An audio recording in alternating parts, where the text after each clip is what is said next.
Bismillah, walhamdulillah, wa salatu wa salamu ala rasulillah wa ala alihi wa sahbihi wa man wala. Marhaban bikum wa marhaban bi ustadina wa habibina Younous.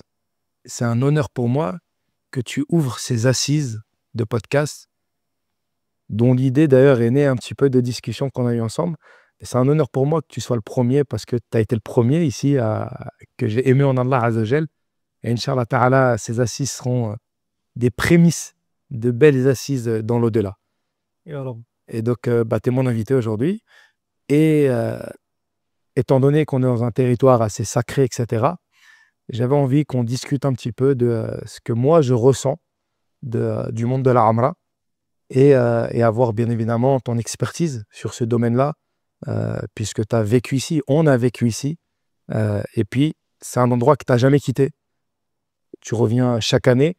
Moi, j'ai la chance aujourd'hui d'y habiter et c'est une grande ni'ma dont je remercie Allah Azzawajal. Alhamdulillah. Et donc, marhaban bikoum déjà. Donc, je te laisse peut-être te présenter aussi et après, on lancera une belle discussion autour du Hajj, de l'Umra et de manière un peu plus générale de la sacralité de l'endroit où on est.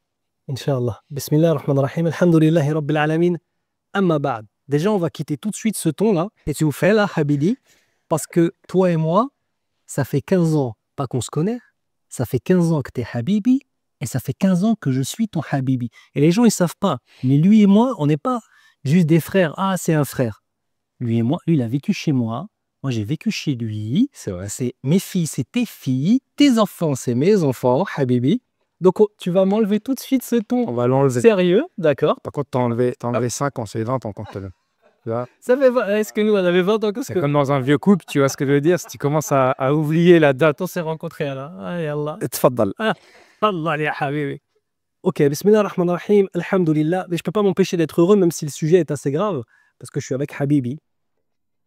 Écoute, c'est vrai que je pense que c'est important de réussir à donner aux frères, aux sœurs, un petit peu, les deux, certaines discussions. Parce que très souvent, nos frères et sœurs voient un résultat qui est celui d'un guide de Umrah, d'un da'i durant la Umrah, qui a observé plein de choses, qui a réfléchi, qui a vu des belles choses, qui a vu des choses moins belles, et puis ça tourne dans la tête, on a réfléchi au concept, et puis on donne un résultat. Ou pareil pour la khutbah. Vous arrivez, l'imam fait une khutbah, en fait la khutbah, on y a pensé depuis je ne sais combien de jours, et vous arrivez simplement à un résultat. Et je pense que c'est important de pouvoir vous donner aussi cet accès à la réalité de la réflexion qu'il y a derrière. Parce qu'il y a une chose qui est sûre, en fait, c'est que le musulman est attentif à ce qu'il voit. Il n'est pas inattentif aux signes qu'il y a autour de lui. Et quand il aime un endroit, il va le jalouser, va vouloir le protéger. Quand il aime quelque chose, il va vouloir le jalouser, le protéger. Et quand on vient à la Mecque et qu'on vient à Médine, Al-Munawwara, l'illuminé par la présence du prophète sallallahu alayhi wa sallam, quand on vient à Médine et qu'on vient à la Mecque et qu'on vient pour la Umrah, on s'attend à voir des pèlerins. Des pèlerins. Et donc on va essayer, ça te va, d'avoir une discussion un petit peu sur ce concept de qu'est-ce qu'un pèlerin? La différence fondamentale entre d'une part un pèlerin et d'autre part un touriste. Est-ce possible d'avoir une nouvelle voie qui est la voie, par exemple, du tourisme religieux? Est-ce que le tourisme religieux, en fait, ça a sa place en islam? Alors, est-ce que ça a sa place dans le monde économique pour faire de l'argent? Habibi, ça c'est sûr, ça a sa place. On pourra, si ça te va aussi, parler de certaines dérives qu'on a vues chez nos frères et sœurs. On a constaté, bien sûr. Ouais, voilà. Et pas une fois, pas deux fois. On n'est pas des haineux qui avons observé quelque chose une fois et ensuite on en a fait un dars, en fait. En fait, moi, si je peux me permettre de m'adresser à ta caméra, tu autorises? Bien sûr. C'est ta caméra. Là, si je peux me permettre, mes frères et sœurs, Wallahi, c'est un cri d'alarme. C'est pas juste une discussion, en fait, là. C'est un cri d'alarme sur ce qui est en train de se passer. On assiste à une christianisation de l'islam. On assiste à une christianisation des rites du pèlerinage. Pas christianisation dans le sens où on adore Isa alayhi salam, mais dans certains concepts du matérialisme, de l'argent qui est mis au centre de tout, etc. Donc déjà, je pense que si on arrive à discuter de ça, pour un épisode numéro 1, ça pourrait aller. Qu'est-ce que t'en dis, Halili? Je suis complètement d'accord avec toi. Et tu es parti sur un concept que quand le da'i, toi, tu as l'habitude de faire, par exemple, le khutbah, lorsqu'on s'adresse le vendredi, quand tu t'adresses le vendredi à tes fidèles, tu contextualises le discours que tu vas amener par rapport à ce que tu as ressenti la semaine, ce que tu as ressenti le mois. Alors parfois, il n'y a pas trop ressenti, mais c'est un mois tellement important que tu vas, par exemple, tu rentres dans le mois de Rajab, tu vas parler du mois de Rajab, mais il y aura toujours des liens, des connotations avec ce qui se passe, avec le waqi', avec ce que les musulmans y vivent à ce moment-là. Et donc moi, ma première question, ou plutôt ma première réflexion que j'ai envie de t'amener, c'est que ça fait 20 ans que tu rencontres des pèlerins. Il y a un terme qui a changé en 20 ans, c'est qu'aujourd'hui, le pèlerin, il a l'occasion de prendre un visa touristique. Est-ce qu'aujourd'hui, en 20 ans, qu'est-ce que toi, tu as constaté? Alors, c'est un peu trop large, peut-être c'est un peu trop rapide, mais qu'est-ce que tu as constaté sur le pèlerin? Par exemple, je peux te donner un fait et tu me dis ce que tu en penses. Le pèlerin, aujourd'hui, la moyenne d'âge, elle a littéralement baissé. Aujourd'hui, dans un groupe de 80 ou on va dire de 100, tu as facile 60, 70 femmes. Il y a 20 ans, c'était comment, Younous? Tu peux l'expliquer, tu peux leur expliquer? Parce qu'il y a 20 ans, on a été pèlerin, on était guide, on était là. Comment c'était il y a 20 ans? Ouais, tu es parti directement en fait un petit peu à un des éléments clés de la problématique. Donc on va dézoomer pour ensuite y revenir parce qu'il est tellement important qu'il va nous prendre du temps. Déjà, je pense que il y a dans les gens qui sont nés en Afrique du Nord, en Afrique subsaharienne, et tous les pays, des gens qui sont grandis dans les pays musulmans, une sacralisation des lieux saints qui est dans leur sang. C'est un héritage. C'est un héritage. C'est-à-dire qu'il n'y a même pas besoin de l'expliquer, en fait. Et le côté inaccessible des lieux saints, et le côté de peut-être pourrais-je y aller une fois dans mon existence, conserver cet élément. Comme toute chose, plus un élément est accessible, et moins celui qui porte pas beaucoup d'intelligence lui donnera de valeur. Alors que l'intelligent est celui qui sait remercier son Seigneur de pouvoir obtenir cette chose magnifique plus facilement et plus souvent. Là où celui qui est ingrat envers son Seigneur va tout simplement s'y habituer et va considérer cette chose-là comme étant un acquis et qui n'a pas beaucoup de valeur en fait au final. Il a même la capacité, il sent qu'il a la capacité de venir. Moi aujourd'hui, j'ai des pèlerins qui sont là au mois de septembre. Tu leur dis, tu vas vivre cette Ramadan comme si c'était la dernière. Ils sont capables de dire, oh, mais moi j'ai déjà réservé pour le mois de février, de façon alhamdoulilah. Tu vois? Alors que si, et moi j'aime bien leur dire, et certains de mes pèlerins ils vont se reconnaître dans ça, stop, tu es capable de jurer par Allah que dans une minute tu es vivant? Seul le fou il est capable de jurer par Allah que dans une minute tu es vivant. Qu'est-ce que tu me parles du mois de février? Qu'est-ce que tu me parles du mois de mars? Et c'est parce que c'est devenu, après j'ai envie de te dire, tu vois, avant, pour avoir, c'est des détails, pour avoir un visa avant, tu déposais ton passeport au consulat. C'était un suspense. Tu vois ce que je veux dire? Il y avait un suspense. Quand tu avais le passeport avec le visa, c'était la fête, tu vois. Aujourd'hui, tu as un visa multi-entrée pendant 1 an. Tu vois le concept? Tu vois le délire un peu? Tu vois, c'est-à-dire qu'au final, tu as l'impression, mais c'est qu'une impression, la shaitan qui joue avec toi, tu as l'impression que c'est un acquis et que je peux venir pendant 1 an, multi-entrée, etc. J'ai 90 jours de possibilité de venir. Or, on sait que... Il y a cet élément-là qui est important, je pense, l'héritage. Donc déjà, pour reconnaître cet élément-là, il va falloir que nos frères et sœurs, maghrébins d'origine, d'Afrique subsaharienne d'origine, arrivent à voir la valeur de leurs parents, de leurs oncles, et arrivent à voir la valeur des gens qui sont en Afrique subsaharienne et qui sont dans le Maghreb. Chose qui n'est pas forcément des plus aisées chez beaucoup, avec un rabaissement systématique de ce qui vient d'en dehors de l'Europe. Finalement, on a des Maghrébins et on a aussi des Renois, des gens de l'Afrique subsaharienne, qui font preuve quasiment d'un élément hautain digne de personnes dont les convictions ne sont pas recommandables vis-à-vis des gens du bled en tant que tel. Tu vois. Donc déjà, il faut se dire, ah mais les gens du bled, ils avaient peut-être une chose en plus que nous, on a perdu. Mais non, mais parce qu'en fait, à partir du moment où moi j'ai de l'argent et j'ai le passeport rouge, ça y est, je suis au top en fait. Je suis mieux. Voilà. Donc prendre le recul et dire, non, les gens du bled, ils ont des vraies valeurs. Et les gens de France ne sont pas mieux que les gens du bled, et les gens du bled ne sont pas mieux que les gens de France. Il y a juste des différences. Mais sachant regarder les qualités. Et les mamans, les papas, et les gens qui viennent du bled, en tout cas, même si ça est en train de changer aujourd'hui, malheureusement, ils ont cette notion de sacralité du lieu. Encore.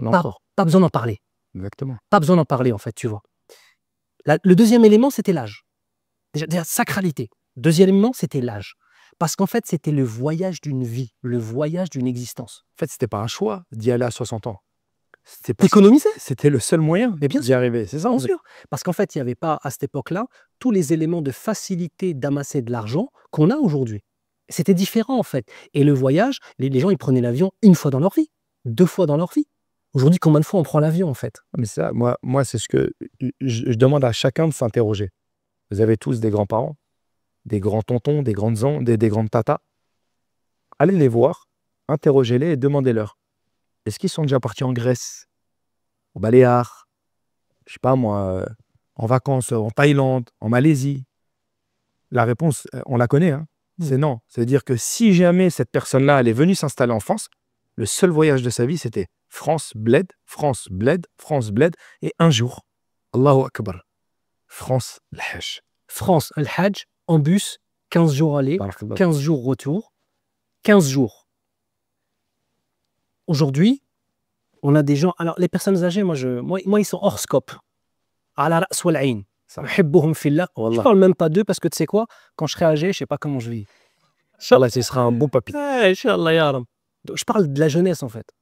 Subhanallah, ou de la jeunesse, ou même des beaucoup moins jeunes, jusqu'à 40-50 ans. Aujourd'hui, faire Paname de chez toi jusqu'aux portes du Masjid al-Nabawi en l'espace de 20 heures, trouve ça long. Et encore, t'es gentil. Hein. Il y a même le vol direct maintenant Paris-Médine. Ouais. Donc, ça signifie qu'on a un rapport. Prix de Dhor à Paris. Maghreb et Isha, au Masjid al-Nabawi. Hein? Bien sûr. Ah, peut-être pas Dhor, peut-être exagéré. Ouais. J'ai pris le phage. Et c'était trop smart. Hein. Non, mais il y a 6 heures de vol. Il y a 6 heures de vol. Ouais. Avec le décalage horaire. Mais non, mais avec le décalage horaire. T'as un décalage horaire de 2 heures. Mais tu gagnes encore 2 heures, tu vois. Hein? T'es pas loin de ce que je te dis. Ouais, Subh, allez. Subh, l'Isha. Voilà. Ah oui, largement. Donc, tu vois, donc on a dit quoi le premier élément? La sacralité. Le deuxième élément, l'âge. Troisième élément, l'exceptionnalité. Le voyage. Le Hajj. Washrak le Hajj. Qui dire comme le Hajja. C'est-à-dire, quand tu étais un Hajj, c'était un statut. Par exemple, il était impensable qu'une femme parte à la Mecque et ne revienne pas voilée. Impensable. Et tu vois, encore une fois, des fois, cette pensée un peu envers les gens, tu vois, qui viennent d'Afrique, etc., de la part de nos frères et sœurs maghrébins d'origine, mais qui sont nés en Europe ou d'Afrique subsaharienne, ouais, mais c'était eux. Genre, ils n'avaient pas compris. Wallah, ils avaient compris. Et c'est nous qui ne l'avons pas compris.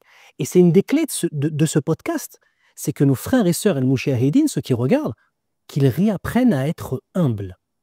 Et que nous tous, on réapprenne à être humbles. Et qu'on doit regarder les valeurs des gens. Je vais te donner un exemple. Quand on vient ici, ça dépend des périodes. Il y a des périodes, c'est la Turquie.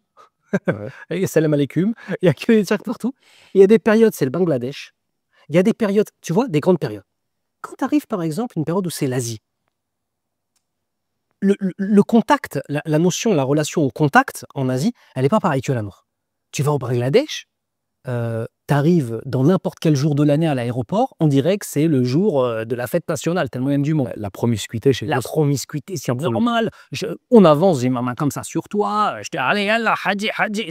Ah, t'as bien aimé. Je te secoue, c'est normal. C'est normal. Et nous, en tant qu'Européens, quand on vient, on voit ça.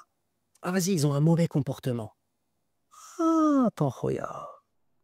Dans les relations humaines de la créature à la créature, il y a certainement des éléments assez rustres. Rustres. Que tu n'as pas l'habitude. Qu'on n'a pas l'habitude. Ouais. Est-ce qu'il y a un manque de respect dedans? Non. Est-ce qu'il y a une volonté de hagra dedans? Non. Est-ce qu'il y a un manque de respect à Allah Azza wa Jal? Même s'il ne faut pas pousser son frère, etc., on s'est bien compris. Hein. Mais il n'y a pas ce truc de « je m'en fiche ». Moi, quand je vois des sœurs qui viennent, qui ne poussent personne, des sœurs qui viennent de France, ou des frères qui viennent, qui ne poussent personne, qui sont en train d'attendre leur tour, c'est bien.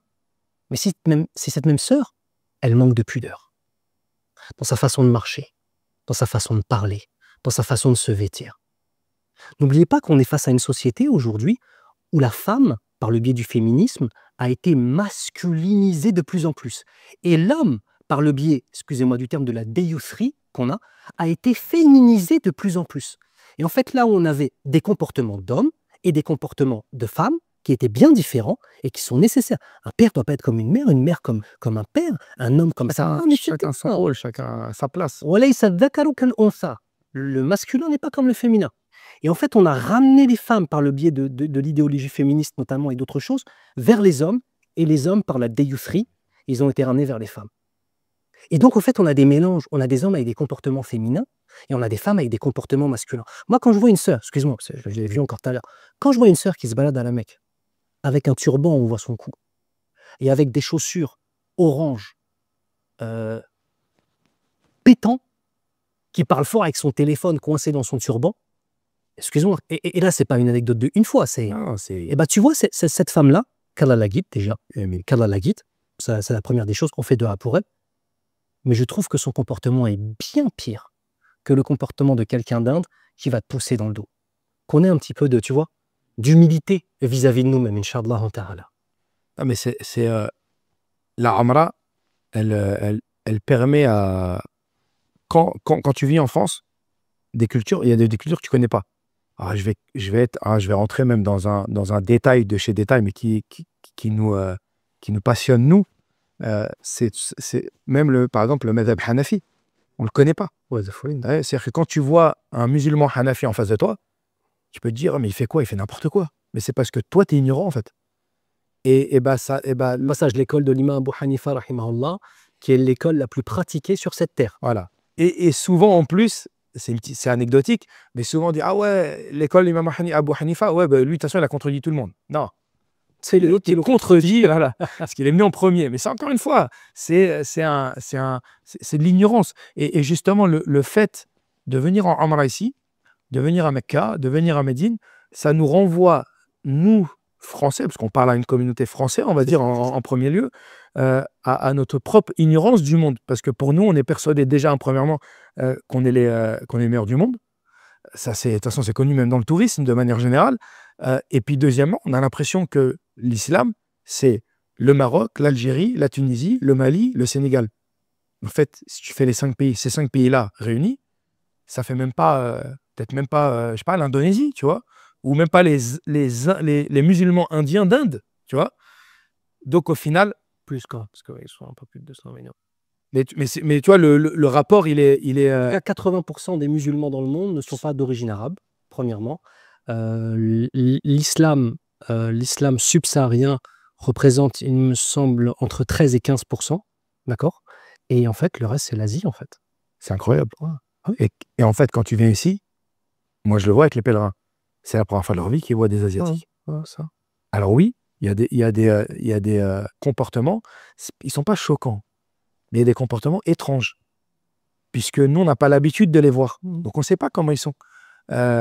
Justement, je te faisais le constat il y a quelques jours, je te disais, ce qui me surprend, et je pense que tu vas être d'accord avec moi, c'est tu vois, c'est les Asiatiques. Ouais. Quand tu rencontres les Asiatiques dans le tawaf, ouais. Ils parlent quelle langue? Pas l'arabe. Parlent l'arabe. Ouais. Je sais pas si tu t'imagines. C'est tellement loin de leur langue. Et ils ont des récitations du Coran de fou. Incroyable. Tu vois ce que je veux dire? Et quand tu médites, quand tu réfléchis, quand tu te renseignes, quand tu t'informes, quand tu sors un peu de ce microcosme français ou maghrébin, etc., ou subsaharien, etc., tu te rends compte que eux, la Amra, ils le préparent dès l'enfance. Il y a des permis pour aller faire la Amra, il y a des diplômes pour aller faire la Amra. Je suis en train de parler vraiment de l'Asie, type Indonésie, Malaisie, etc. Parce que quand on dit Asie aussi, les gens souvent ils pensent tout de suite chinois. Ouais. Déjà, tu as l'Indonésie, si je ne me trompe pas, le plus grand pays musulman au monde. L'Indonésie, tu vas avoir la Malaisie, etc. Donc c'est une apparence qui se rapproche à ce que nous on appelle les Chinois. Excusez-moi, hein, je sais que c'est pas des Chinois, etc. C'est des Asiatiques. Nous, on a des Chinois, on a des Asiatiques. Et ensuite, on a le Pakistan, l'Inde et le Bangladesh, ce sont des Asiatiques. Bien sûr. Et les Arabes de la péninsule arabique sont des Arabes d'Asie mineure. D'Asie aussi l'Asie mineure. Non, après voilà, l'objectif, c'est d'arriver, l'objectif du constat, c'est d'arriver à pourquoi eux, parce que là, tu as parlé d'une différence d'âge. Attends, il faut qu'on finisse parce qu'on a dit quoi? On a parlé de plusieurs points, dont la différence de l'âge, dont l'inaccessibilité, dont la sacralité, dont un certain comportement qui découle de tous ces éléments-là. Et pour moi, aujourd'hui, les choses qui m'ont le plus marqué avec les pèlerins occidentaux, donc États-Unis, Angleterre, France, etc., c'est cette banalisation d'un nouveau concept, qui est celui du tourisme religieux. Chose qu'on ne voit pas chez les musulmans asiatiques. Ah non, ah non. D'accord. Ah, c'est le voyage de leur life. Et pourtant, est-ce que ils pourraient pas ne le faire? Ils pourraient pas le faire, ça? Ils pourraient le faire. Ils pourraient le faire. Ils Peut-être sont nombreux. peut-être qu'un jour, ils le feront, d'ailleurs. Peut-être qu'un jour ils le feront. Ouais. Est-ce que c'est un problème d'âge? C'est pas un problème d'âge. Ils sont jeunes. Hein. Je sais pas si tu as vu, les Indonésiens, les Malaisiens. C'est un problème de ce qu'il y a ici, mon frère. Exactement. ومن يعظم ذلك ومن يعظم شعائر الله فإنها من تقوى القلوب. Ceci est ceux qui vont donner l'immensité aux rites qu'Allah Azza wa Jalla a prescrits, dont le Hajj, dont la Umrah, فإنها من تقوى القلوب. Cette action-là, c'est un élément évident, c'est une preuve de la réalité de la crainte révérentielle d'Allah. Donc, ce verset-là nous enseigne quoi? Mafhoum al-mukhalafa, c'est quoi ici? Man lam yu'azzim sha'a'ir Allah, falaysa fihi min taqwa al-qulub. Donc, celui qui ne va pas donner une sacralité au rite du din, et là on parle de la Umrah, et on parle du Hajj, eh bien celui-ci, bien évidemment, la crainte révérentielle, la piété envers Allah Azza wa Jal dans son cœur, est manquante en fait. On ne dit pas qu'elle n'est pas présente, mais elle est manquante. Elle est manquante. Donc ça, c'est Jusqu'à un point où elle peut disparaître. jusqu'à un point où on oublie, comment on appelle les pèlerins? Les invités d'Allah, Boyouf Ar-Rahman. Ad-Daïf dans la langue arabe. C'est quoi un Daïf? C'est ce que tu es aujourd'hui. Un Daïf, c'est quoi? C'est celui qui, lorsqu'il vient chez toi, n'a aucun souci à se faire sur quoi que ce soit. Et comme il est ton invité, il est sous ta protection. Comme il est ton invité, c'est toi qui vas le nourrir. C'est toi qui vas l'abreuver. C'est toi qui vas l'amener. C'est toi qui vas lui enseigner. C'est toi qui. Tu te rends compte? Si tu fais un lien entre l'invité du Créateur et les invités qu'on a entre nous, entre créatures. Qu'est-ce que le messager d'Allah, qu'est-ce qu'il a dit, sallallahu alayhi wa sallam? Man yu'min billahi wal yawmil akhir. Tu te rends compte? Falyukrim dayfa. Ça, c'est entre créatures. Entre créatures, il y a la place que l'invité, il a auprès d'Allah Azza wa Jal. traduis le hadith? Celui, comment on va traduire ça? Celui qui a une foi véritable au jour du jugement dernier et la foi en Allah la foi en Allah et au jour du jugement dernier. Alors je lui ordonne de quoi? D'honorer, de bien accueillir son invité, de lui donner une place immense. Donc si nous on a conscience qu'on est Bouyouf ar-Rahman, et quel nom a été pris? Ar-Rahman. Ar-Rahman, ça veut dire quoi?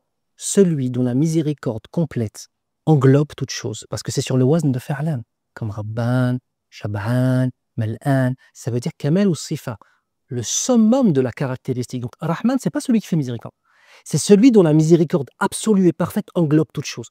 On est les invités de celui qui par essence va nous faire miséricorde. Donc ça signifie qu'on a un statut. Donc ce statut, tout statut qu'on te donne, si je te dis par exemple, tu es un entraîneur, si je te dis par exemple, tu es un imam, si je te dis par exemple, tu es un père, tu vas avoir par rapport à ce rôle-là des conditions, des obligations. Des droits, des devoirs, bien sûr. Tu peux pas en fait agir n'importe comment quand tu es un père, ou quand la femme est une mère, ou quand tu es la fille d'un tel ou le fils d'un tel ou quoi que ce soit.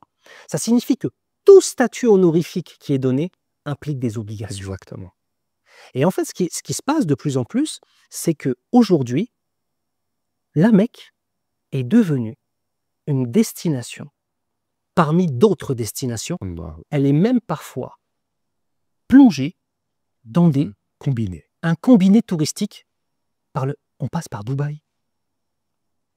On passe par Kuala Lumpur, par Singapour, la Thaïlande. Ramener la dunya à l'endroit qui, par excellence, nous a été offert par Allah Azza wa Jal pour nous libérer de la dunya. Si ça, c'est pas un hamel de shaitan.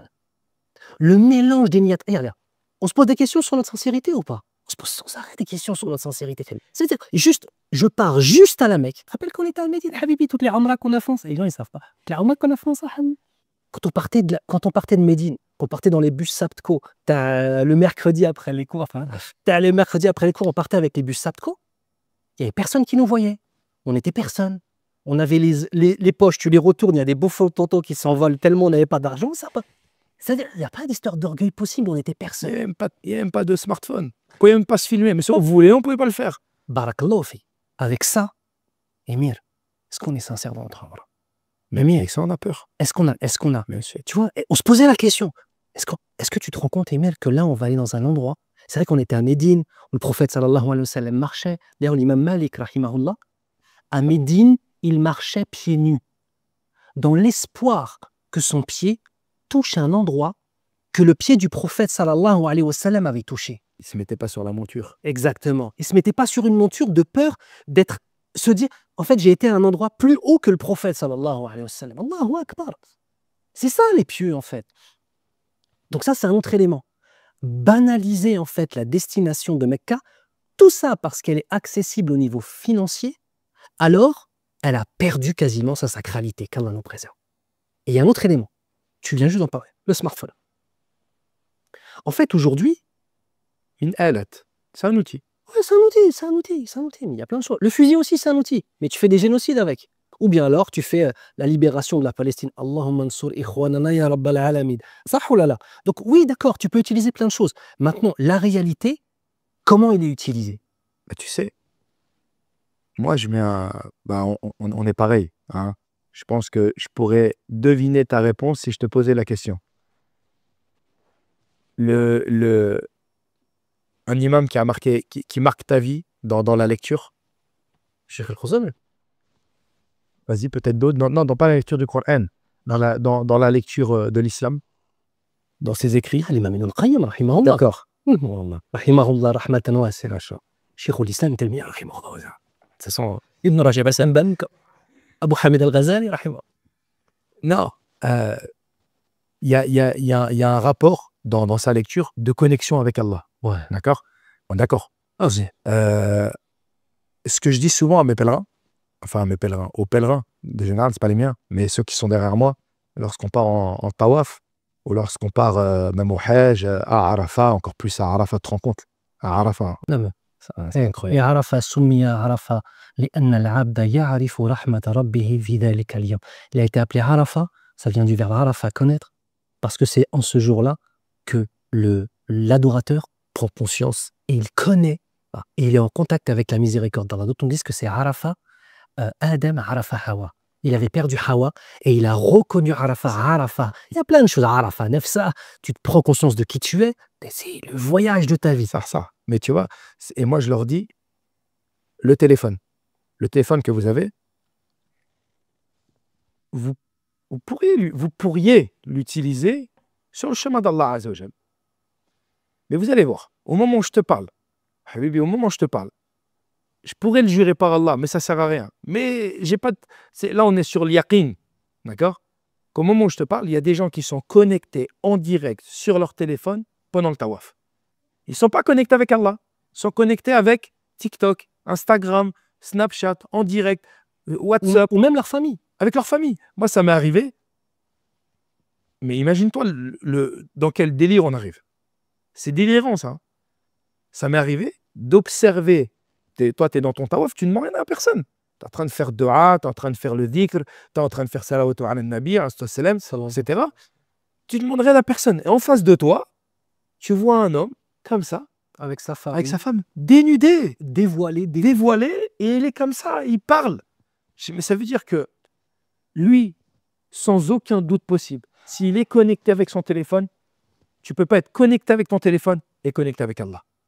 Ça déconnecte un des deux. Tu vois ce que je veux dire? Tu vois, Habibi, le rapport aujourd'hui au smartphone, moi je le trouve vraiment très destructeur. Au-delà du fait qu'on a beaucoup de jeunes qui passent entre 6 et 7 heures sur leur smartphone par jour, au-delà du fait que ça coupe la communication entre les gens, avec les parents, etc. Peu importe, fossé générationnel qui est de plus en plus grand, c'est que regarde, de tout temps, quand on passait un moment profond, on se disait, hé, ça va passer, faut que j'en profite. Ça. Je te regarde. Tu Ça va, Bibi, t'es là. j'ai essayé de mémoriser un Ça me maximum. prendre la photo là. Qu'est-ce qu'on faisait? On voulait vivre le moment pour l'immortaliser. C'est bon? Aujourd'hui, dès qu'il y a un truc, on veut immortaliser le moment sans le vivre. On le vit pas. Espérer le revivre après, mais tu le revis jamais. Parce que tu l'as pas vécu. Ça. C'est-à-dire, Aslan, en fait, t'as filmé, en fait. Aslan, t'as filmé. Et on peut parler du tourisme, on peut parler des paysages, on peut parler de plein de trucs. Mais moi, ce dont je parle là, c'est la Kaaba, Khoya. En fait, à quel moment en fait, à quel moment on a perdu la notion de pudeur avec Allah? Et vous savez, mes frères et sœurs, moi, je vous le dis, hein, à force de croire que regarder des petites vidéos de 1 minute, de 3 minutes, genre pour les plus vieux de 5 minutes, qu'on a appris notre dîne avec ça, wallahi que c'est une illusion. Wallahi que c'est une illusion. Les petites vidéos sont là pour vous montrer un petit morceau, pour vous donner envie d'aller voir la chose plus longue. Et la seule chose sur laquelle vous allez, Inch'Allah, apprendre des choses, c'est YouTube. Parce que YouTube, c'est quoi? YouTube, c'est plus long. YouTube, c'est des contenus, etc., etc., tu vois. C'est pas TikTok, c'est pas Insta, c'est pas... En fait, la problématique, c'est qu'on a donc quoi? Qu'est-ce qu'on a? Qu'est-ce qu'on a? Allez, vas-y, on revient en arrière. Qu'est-ce qu'on a? En fait, qu'est-ce qu'on a? Nous avons des gens qui sont les descendants d'ex-colonisés, qui ont grandi en France, avec toutes les inégalités sociales des années 70 et des années 80. Avec l'urbanisation. Urbain, parqués dans des cités, etc., etc. Très vite, les gens se sont dit que le seul moyen de s'en sortir, c'était l'argent, pour pouvoir sortir de cet endroit. Parce que qui dit pauvreté et promiscuité, dit développement de la criminalité. Et peu importe l'origine que tu as. Avant les déglingos en France, c'était les Italiens. Tu vois ce que je veux dire? Parce qu'ils étaient pauvres. Ensuite, ils ont su sortir, entre parenthèses, des quartiers. Donc, en fait, on a eu toute une génération de musulmans qui sont... On doit sortir des quartiers. On doit. Donc, il y a eu un développement, en fait, de se dire que c'est par la réussite financière et c'est par l'argent qu'on va réussir à tout remporter. Quand tu prends le chemin de la dunya, très vite, tu vas devoir faire des choix. Et on a des parents, en fait, qui, eux, sont venus, ils étaient pauvres, et ils avaient un seul... en fait, le dîn, il a été transmis, il a été hérité par les bouches, par les comportements et par la société. Donc, dans la tête des parents, plein, leurs enfants, ils vont l'avoir, ça. Puisqu'ils n'avaient pas forcément besoin de se rappeler d'un mu'allim qui lui a répété 100 fois « fais ci, fais ça, fais ci, fais ça ». Lui, il l'a hérité. On appelle ça la conscience collective islamique. Et en fait, quand ils ont eu leurs parents, quand ils ont eu leurs enfants, ils ont pensé qu'ils allaient obtenir la même chose. Et en même temps, ils ont dit « faut pas que tu sois pauvre comme moi ». « Eh, Bouné, moi, c'était difficile. C'était difficile pour moi. On n'avait pas à manger. C'était difficile pour nous. On ne se chauffait pas. Pour ceux qui ont connu les bidonvilles de Nanterre, on vivait dans des bidonvilles, etc. » Donc, ils ont transmis à leurs enfants pour beaucoup, et c'est tout à fait compréhensible. Il faut que tu réussisses. Ouais, c'est une obligation. Et on a mis quoi au centre? L'argent. Mais le problème, c'est qu'il faut que tu réussisses, mais à quel prix? Mais puisqu'à partir du moment où ton phare, c'est l'argent, et que la société autour de toi ne t'a pas éduqué des valeurs islamiques avec la conscience islamique de façon globale, mais qu'en fait tu t'es imprégné d'une conscience non musulmane, du matérialisme, de la possession, de l'absence de pudeur, de la montée du féminisme dans le cœur des femmes, qu'est-ce qui reste en fait? Et arrivé à un moment, ces personnes-là, elles reviennent à Allah Azza wa Jal. Ou alors, ces mêmes personnes, elles ont des enfants. Comment est-ce qu'ils vont aborder l'islam? Tu comprends? En fait, il faut qu'on comprenne que notre situation, socialement parlant, elle est dramatique en fait. En fait, on perd progressivement une identité. Oui. D'accord? Oui, aucun doute. Ça peut être une identité déjà, rien qu'un Marocain, il va perdre son identité en étant la deuxième ou troisième génération, à part un match de foot qui te rappelle que tu es Marocain, Algérien ou je ne sais quoi, d'accord? Mais sinon, dans ton identité, tu connais même pas l'histoire de ton pays. Ouais. Tu n'es pas imprégné de ton C'est quoi pays. l'identité? Est-ce que l'identité, c'est une couleur de peau, un petit peu de 3-4 mots de Dalija et quelques plats? Ou alors l'identité, c'est avant tout l'histoire, l'honneur, les valeurs. Exactement. Après, une identité, c'est des valeurs. Un Maghribi qui n'honore pas son invité, un Maghribi qui n'est pas attaché au Coran avec tout ce qu'il y a eu comme histoire, un Maghribi, et je dis Maghribi ou un Jazairi qui n'est pas... Tu peux dire aussi algérien, parce que on a nos épouses algériens quand même. Oui, bien sûr. Un Algérien qui n'est pas, peu importe, je dis Maghribi, il n'y a aucun... C'est spécial. Que des problèmes. En plus, t'as vu comme on est des blancs, on dit on n'a pas parlé. Ouais, t'es obligé de dire tout. Bah, les Maliens aussi, c'est Sénégalais, tu vois. Après, bon, on va avoir des commentaires. Tu sais, moi, je suis Mauricien. Oui, Mauricien aussi. En plus, on les a beaucoup aimés, les Mauriciens. C'est des gentils. Machallah. Non, mais tu vois, je donne moi un exemple pour revenir à ce concept de je mène ma vie autour de ma dunya, tu vois. Tu veux pas augmenter un peu la clim, s'il te plaît, là, parce que là, il fait chaud de ouf. T'as chaud là. Moi, j'ai chaud. Mais tu coupes pas le podcast, c'est normal. En attendant qu'il augmente la clim, Inch'Allah ta'ala, parce que là, vous voyez, je suis tout rouge. C'est important, en fait, de comprendre que notre but, en fait, derrière tout ça, c'est qu'on réfléchisse tous ensemble. Et qu'on essaie de voir chacun d'entre nous, et ce qu'on dit, on est aussi nous concernés, chacun d'entre nous, qu'on essaie de voir, tu vois, ouais, le podcast, c'est quoi? C'est rien. On est des hommes, on se donne la main, c'est normal chez les musulmans. Tu vois, donne-moi la main, vas-y, viens, on va au paradis ensemble. Vas-y, viens, on va au paradis. Vas-y, arrête de faire ça. Vas-y, arrête, si tu veux être les Algériens, arrête de faire ça. Viens, on va au paradis ensemble, là, regarde. Tu vois, il faut que les gens comprennent, en fait, que quand on parle de ça, en fait, on est en famille, là. On est en famille. On est en famille. En fait, on a du vécu avec eux. Ah, Il y a sûrement des gens qui sont plus âgés et qu'on respecte et dont il doit y avoir, et dont ils doivent avoir une expérience qu'on n'a pas sur plein de choses. Il y a des gens plus jeunes qui doivent comprendre que nous, on est passé par ce qu'eux, ils ont vécu. Et justement, tu vois, je voulais te parler de ça parce que c'est un point dont j'aime parler. J'aime interroger, j'aime faire en sorte que mon frère, que ma sœur, ils s'interrogent sur sa vie. Parce qu'en fait, quand le pèlerin il vient, déjà ça doit être, et nous on a une bonne opinion, on espère que c'est souvent ou c'est tout le temps le plus beau moment de leur vie. Pour beaucoup, c'est une révolution dans leur vie. C'est le plus beau moment de leur vie. Ils ont un comportement impeccable. Les femmes sont pudiques. Les hommes ont de l'honneur. Et ça se passe bien. Il y en a plein pour lesquels ça se passe bien. Mais pourquoi on met un cri d'alerte aujourd'hui? C'est parce qu'il ne faudrait pas que cette minorité vienne manger la majorité. Parce qu'on est passé d'une minorité très faible à quelque chose qui est en train vraiment de prendre du poids. Et donc, regarde, moi, je leur dis, est-ce que vous avez besoin d'un rappel sur la prière? Est-ce que vous avez besoin d'un rappel sur la ilaha illallah? Est-ce que vous avez besoin d'un rappel sur le CM? En règle générale, le pèlerin, tu sais ce qu'il te dit? Non, ça, c'est bon. Les piliers, c'est bon. Et après, tu viens, tu leur poses une ou deux questions, et ils tombent de nu, et là, ils disent, ah ouais, non, en fait, j'ai besoin d'un rappel.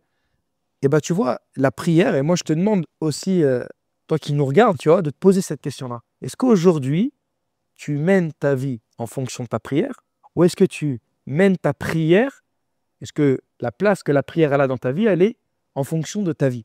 Est-ce que ton travail a été choisi par rapport à ta prière? Est-ce que tu donnes le reste de tes ambitions, le reste de ton temps qui est resté à la prière? C'est un peu le constat aussi qu'il peut y avoir dans les pays du Maghreb ou des pays d'Afrique subsaharienne. C'est qu'à l'époque, celui qui était étudiant en sciences religieuses, je parle d'une certaine époque, hein, c'était le plus intelligent ou le moins intelligent? C'était plus intelligent. Aujourd'hui, c'est quoi la punition aujourd'hui? Ah, tu réussis pas tes études? T'arrives pas à être en bac général? T'arrives pas? Ok, je t'envoie au bled. Tu vas être un frère. Tu te rends compte? Ah, c'est un truc. Non, mais c'est une dinguerie, ça. Non, mais surtout que à travers le temps, les plus grands intellectuels, parmi les plus grands intellectuels du monde arabe, c'était des machaïrs, c'était des ulémas, c'était des savants. Mais tu as dit un truc qui est important, et je t'en ai parlé tout à l'heure avant qu'on commence, là, parce que j'avais noté cette phrase-là. Je crois qu'en fait, il faut être clair sur une chose. On n'est pas en train, en fait, de vous partager la vie d'Émir, la vie Younous. Lui, il est de telle tendance dans l'islam, puis t'as vu, il a une grande barbe, puis il a étudié en Arabie Saoudite, ou alors il a étudié en Égypte, il a étudié à l'Arabie Saoudite, parce que lui, il a fait la Jamia Islamia avec moi. Tu es à la Jamia Islamia, les gens, ils savent pas, les gens, que tu étais à la Jamia Islamia. Il y en a qui savent. Ah, il était à la Jamia Islamia. Jamia, c'est l'université islamique de Médine. Bah oui, bah c'est comme ça. On s'est rencontrés, c'est quand Ami Hassan Hafez, on demande à Allah Azza wa Jal qui lui accorde le meilleur ici-bas et dans l'au-delà, ya Rabbal Alamin. Il m'avait mis en contact avec toi et je t'avais rencontré à côté de la mosquée du port de Gennevilliers. Exactement. Et là, tu m'as passé son dossier. Elle n'existe plus. Et j'avais posé ton dossier à Médine et tu avais été accepté. Exactement. 2005. 2005, tu l'as déposé. 2005, tu as été accepté en 2006 ou 2007. Enfin bref, un des deux. Oui, pourquoi je raconte ma live, je sais pas. On était où?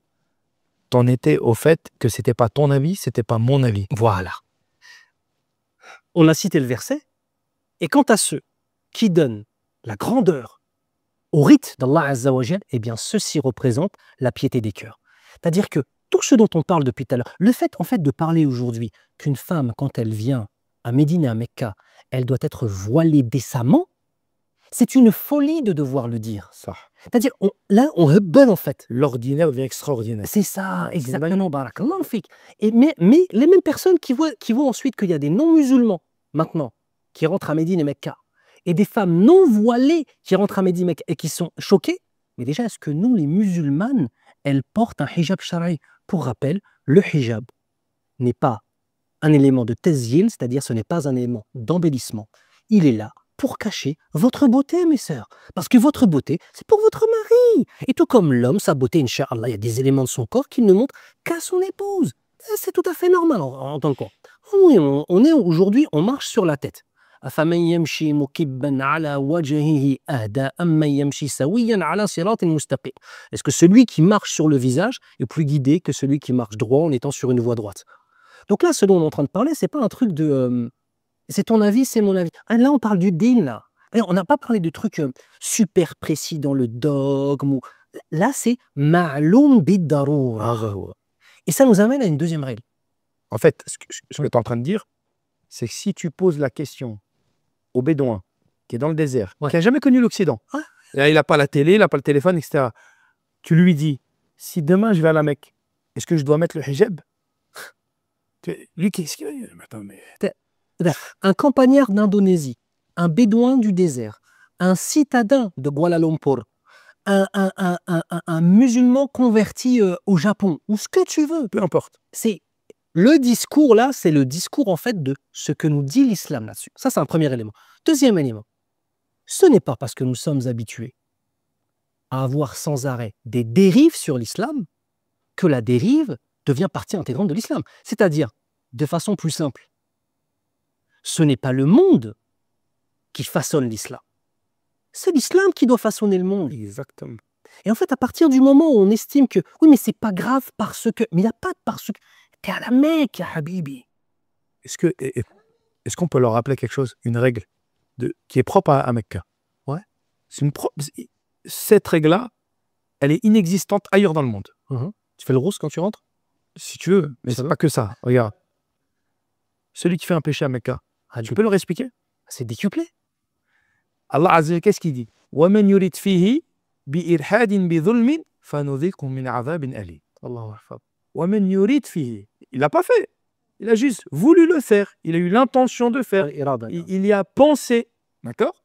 Celui qui a cette idée-là, alors d'une injustice, d'un péché, d'accord? Qu'est-ce qu'Allah nous dit?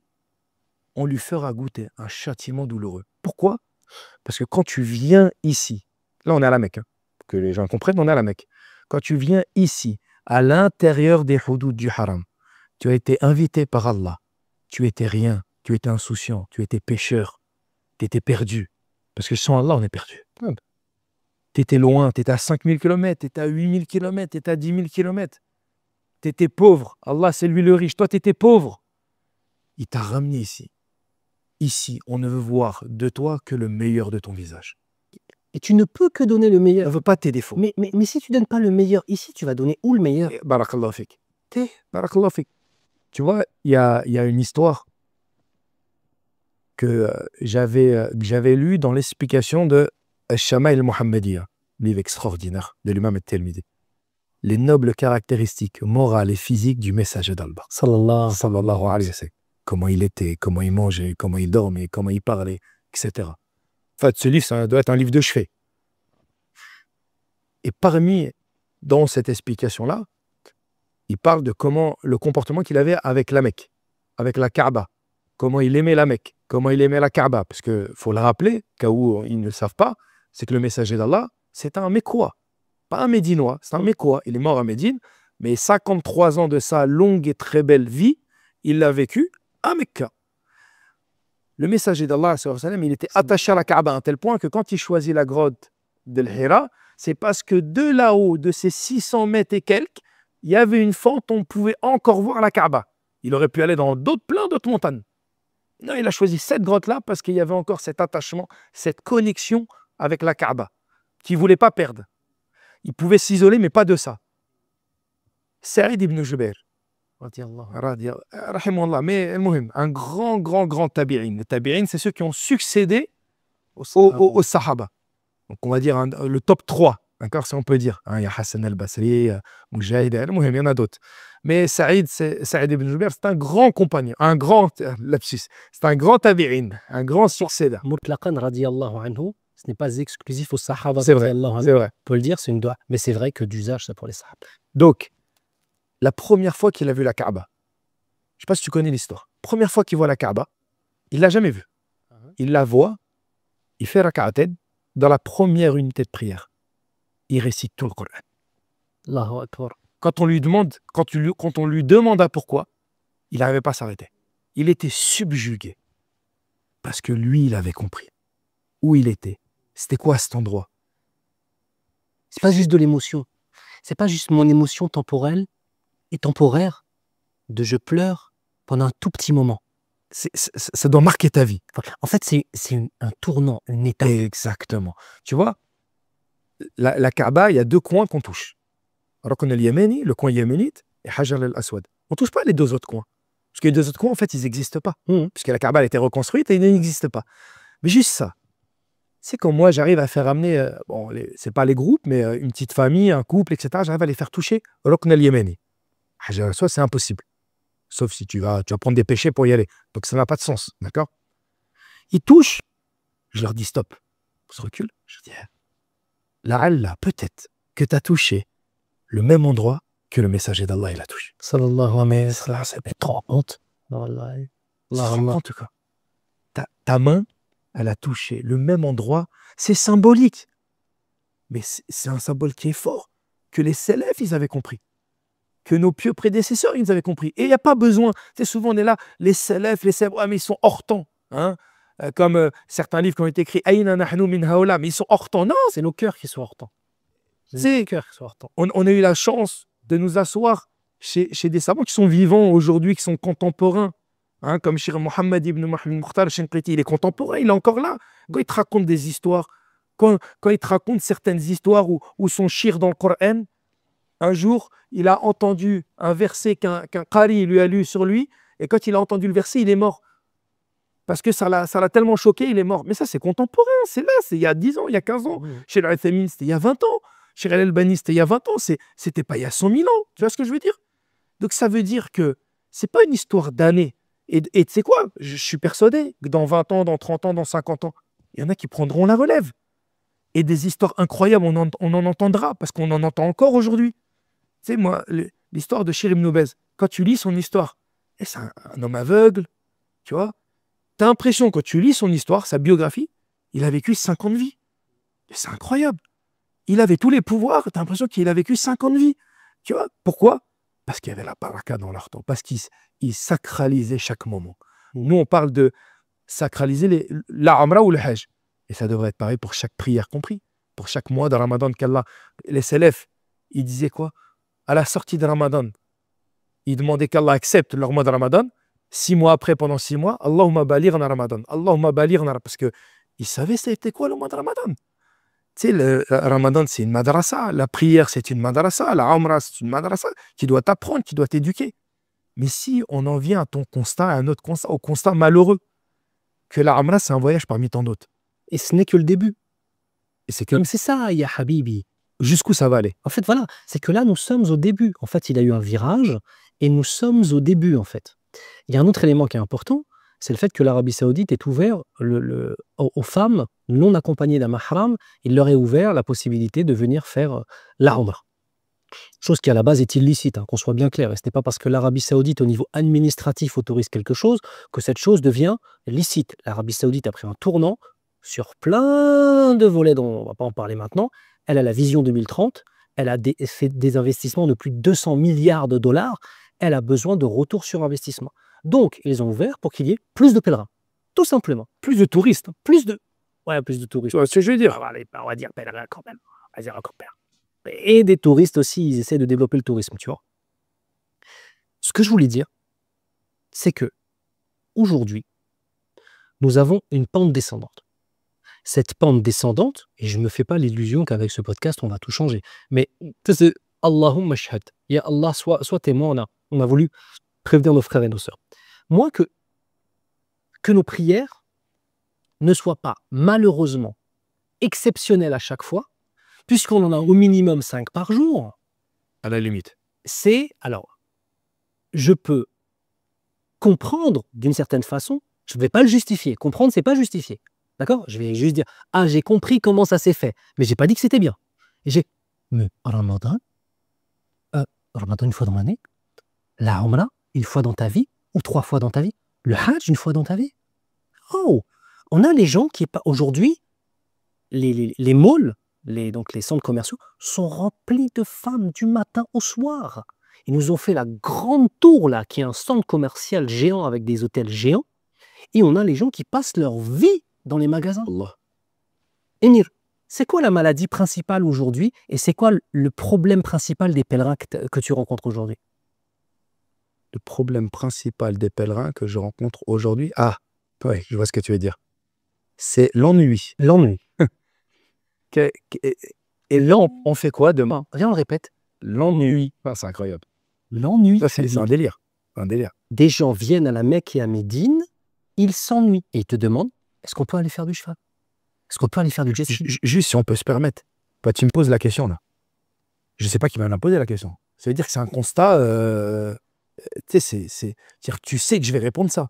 Oui. Parce que c'est le constat naturel. Ah oui, qui t'aime dire les gens. C'est l'intuition. C'est une info là. Est-ce que je vais m'aller préparer au début, après on a dit. Non, mais regarde, tu veux que je te lance un exemple et comme ça après tu nous en parles. Émir, c'est la marque. Alors, il faut savoir, comme ça vous comprenez, moi j'habite ici aujourd'hui, mais pendant très longtemps, j'ai fait des voyages. Donc je faisais 10 jours par mois, je prenais un groupe, et voilà, c'était magnifique. Pourquoi? Parce que tu prends les pèlerins à Paris, tu les ramènes à Paris, mais sauf qu'entre-temps, il y a eu un petit voyage à Médine et à Mecca. Donc si tu as bien fait ton boulot, quand ils rentrent à Paris, tu les reconnais pas. Tu sais, je leur dis toujours, mais je leur dis toujours, tu sais, quand tu vas au ski, ça se voit sur ton visage. Eh bien, ça doit se voir encore plus que le ski. Tu vois, bah oui, là, les lunettes et tout, tu vois, il faut que ça se voit encore plus. Tu vois ce que je veux dire? Et certains pèlerins, et encore une fois, je blâme pas le pèlerin qui me dit ça. D'accord? Bon, toi, tu vas peut-être le blâmer. Mais moi, j'essaye juste de. Tu sais quoi? Je préfère qu'ils me le disent. En vérité, je préfère qu'ils me le disent. Comme ça, au moins, on peut travailler sur quelque chose. Toi, ton travail, c'est un travail d'éducateur des pèlerins. T'as pas la même chose que moi. Moi, par exemple, je suis pas guide. J'arrive pas à être guide. Moi, je fais la Ramadan une fois par an avec mes élèves. Ouais, je suis pas guide. Toi, ton rôle, c'est de les éduquer. Donc, forcément, tu dois être plus doté. Ils viennent avec leurs défauts, ils viennent avec leurs manquements. Je sais pas, moi, un pèlerin, tu vas dire, il est nous, Mohammed Sassam, il sait même pas qu'il est né à Mecca, que sa maman s'appelait Amina, que son papa, il s'appelait... Il connaît pas tout ça. Pour moi, c'est grave. Moi, Jérémy, je peux pas admettre ça.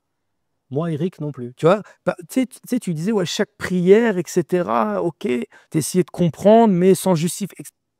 Mais Habibi, quand tu comprends pas l'arabe, quand tu pries, je sais que je sors un peu là, mais on va revenir après. Non, mais c'est ça, c'est un podcast. Regarde. Mon life. Quand toute ta vie, tu pries avec 3 sourates, mais c'est normal que tu trouves pas de plaisir à adorer Allah Azza wa Jal. Tu sais, ne pas savoir lire le Coran en arabe, c'est une dinguerie. Regarde, je vais plus loin. Celui qui connaît 3 sourates, à la fin de sa prière, tu lui dis, hop, t'as récité quoi? Il sait même pas ce qu'il a récité. Pourtant, il en connaît que 3. Le hafir, qui connaît tout le livre d'Allah, il est capable de dire ce qu'il vient de réciter. Parce que le Coran, ça l'a marqué. De toute façon, tout simplement, celui qui a mémorisé tout le Coran, il a passé tellement de temps dessus que de base, il est mieux que celui qui ne l'a pas appris. Moi, j'ai un grand respect, un immense respect. Bah, c'est le Coran, bien évidemment. D'accord, tu vois. Le pèlerin, quand il vient et qu'il dit, au milieu de son voyage, pour revenir à la base de notre réflexion, Émir, on fait quoi demain? Comment récompense les agences de manière générale, quoi, les agences sérieuses, qui proposent on va dire, un panel d'activités qui sont cadré, légiféré dans l'islam, une visite à Médine. Tu te rends compte? Alors vas-y, on va partir du principe, on a 8 jours pleins. Sur ces 8 jours pleins, tu as, de manière générale, hein, c'est ce qui est un peu commun à beaucoup d'agences, tu as une visite à Médine, une visite à Mecca, et tu as une Umrah. Parfois, tu as une deuxième Umrah. Bon, on va pas rentrer dans la discussion, est-ce qu'il y a une deuxième Umrah ou pas, mais elle existe. Moi, je vois qu'on peut la faire, donc après, il y a un khilaf dans le madhab, tu sais, je ne vais pas te l'apprendre. Donc ça fait, sur 8 jours, tu as 4 jours où tu as une activité.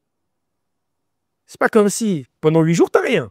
Non, tu as quand même 4 jours avec des activités, et des nobles activités. Tu sais quoi, on peut même rajouter, parce que moi, nous, on aime bien, on fait une journée où on va au Baqi', on va enterrer un mort. Bon, ça, c'est pour les hommes, tu vois. Allez, tu rajoutes une 5e activité. Tu sais quoi, à Médine, on a rajouté aussi une visite de l'université islamique de Médine. Tu vois. Je te parle de pèlerins qui ont eu ça, qui ont eu donc 6 jours sur 8 d'activité, et carrément, ils viennent te dire, Émir, on fait quoi demain? Tu lui dis, bah, demain, c'est journée libre. Tu sais, on en est venu à avoir des termes qu'on disait dans le tourisme de masse, en fait. Aujourd'hui, c'est journée, comment ils appellent ça, pas journée libre, là. Il y a un terme, là, tu vois. Oui, tu m'as compris. Tu vois. Et je lui dis, bah, c'est ça. Il me dit, ah, mais je vais m'ennuyer, moi, demain. Il y a Bibi, t'es à Mecca. Comment tu réponds à ça? Comment tu réponds? Parce que moi, je suis peut-être trop gentil. Toi, tu réponds quoi? Non, mais parce qu'en fait, ça, c'est qu'un symptôme. C'est pas la maladie, là. C'est qu'un symptôme d'une maladie. Il dit pas qu'il est malade. La maladie, c'est le fait d'avoir pris son propre désir et d'avoir pris le loisir comme une divinité en dehors d'Allah. Il est séparé de sa divinité. Pourquoi tu penses qu'il y a plein de pèlerins? Alors, il y a plein de pèlerins qui sont bien, on se bien d'accord, c'est bon. Je vous aime pour Allah. Il y a plein de pèlerins bien, alhamdoulilah. Là, on parle des problématiques. On est en famille, on parle des problématiques. On parle de ceux qui ont ce problème et on parle de ceux qui vont venir. S'ils s'en venir. C'est ça le principe. Pour qu'ils ne le fassent pas, et surtout ceux qui vont voir, ils vont dire, ah ouais, c'est vrai, les frères, ils avaient raison. Tu vois. Donc, qu'est-ce que je disais juste avant? Tu parlais du... Arrête.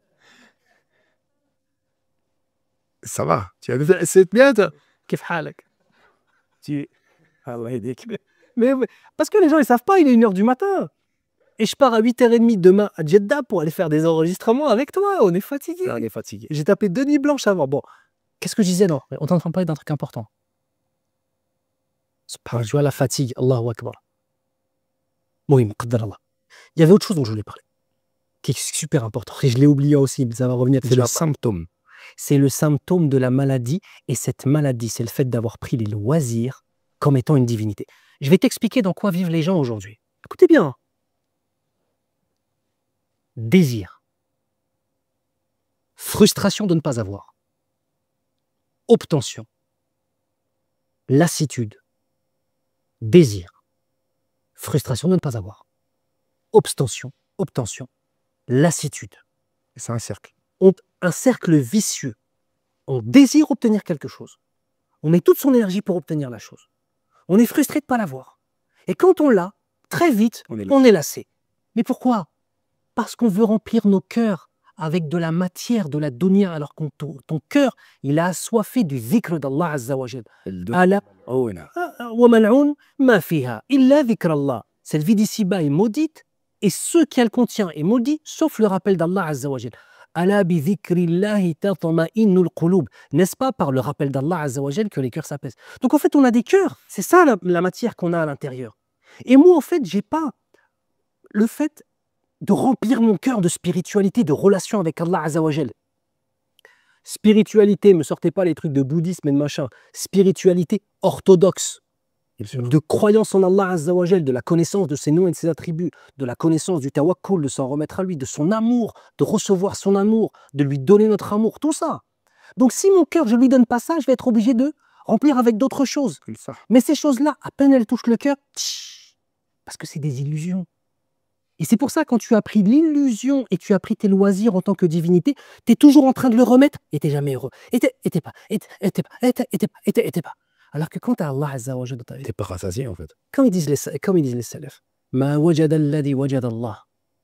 Man wajada Allah, wajada kulla shay. Wa ma ada'a alladhi ada'a Allah. Man ada'a Allah, ada'a kulla shay. Qu'a-t-il trouvé celui qui a trouvé Allah? Celui qui a trouvé Allah, il a tout trouvé. Et quand il a perdu celui qui a perdu Allah, il a tout perdu. Et mes frères et sœurs, je ne vous parle pas simplement de faire vos 5 prières. Je vous parle de l'immensité de l'islam.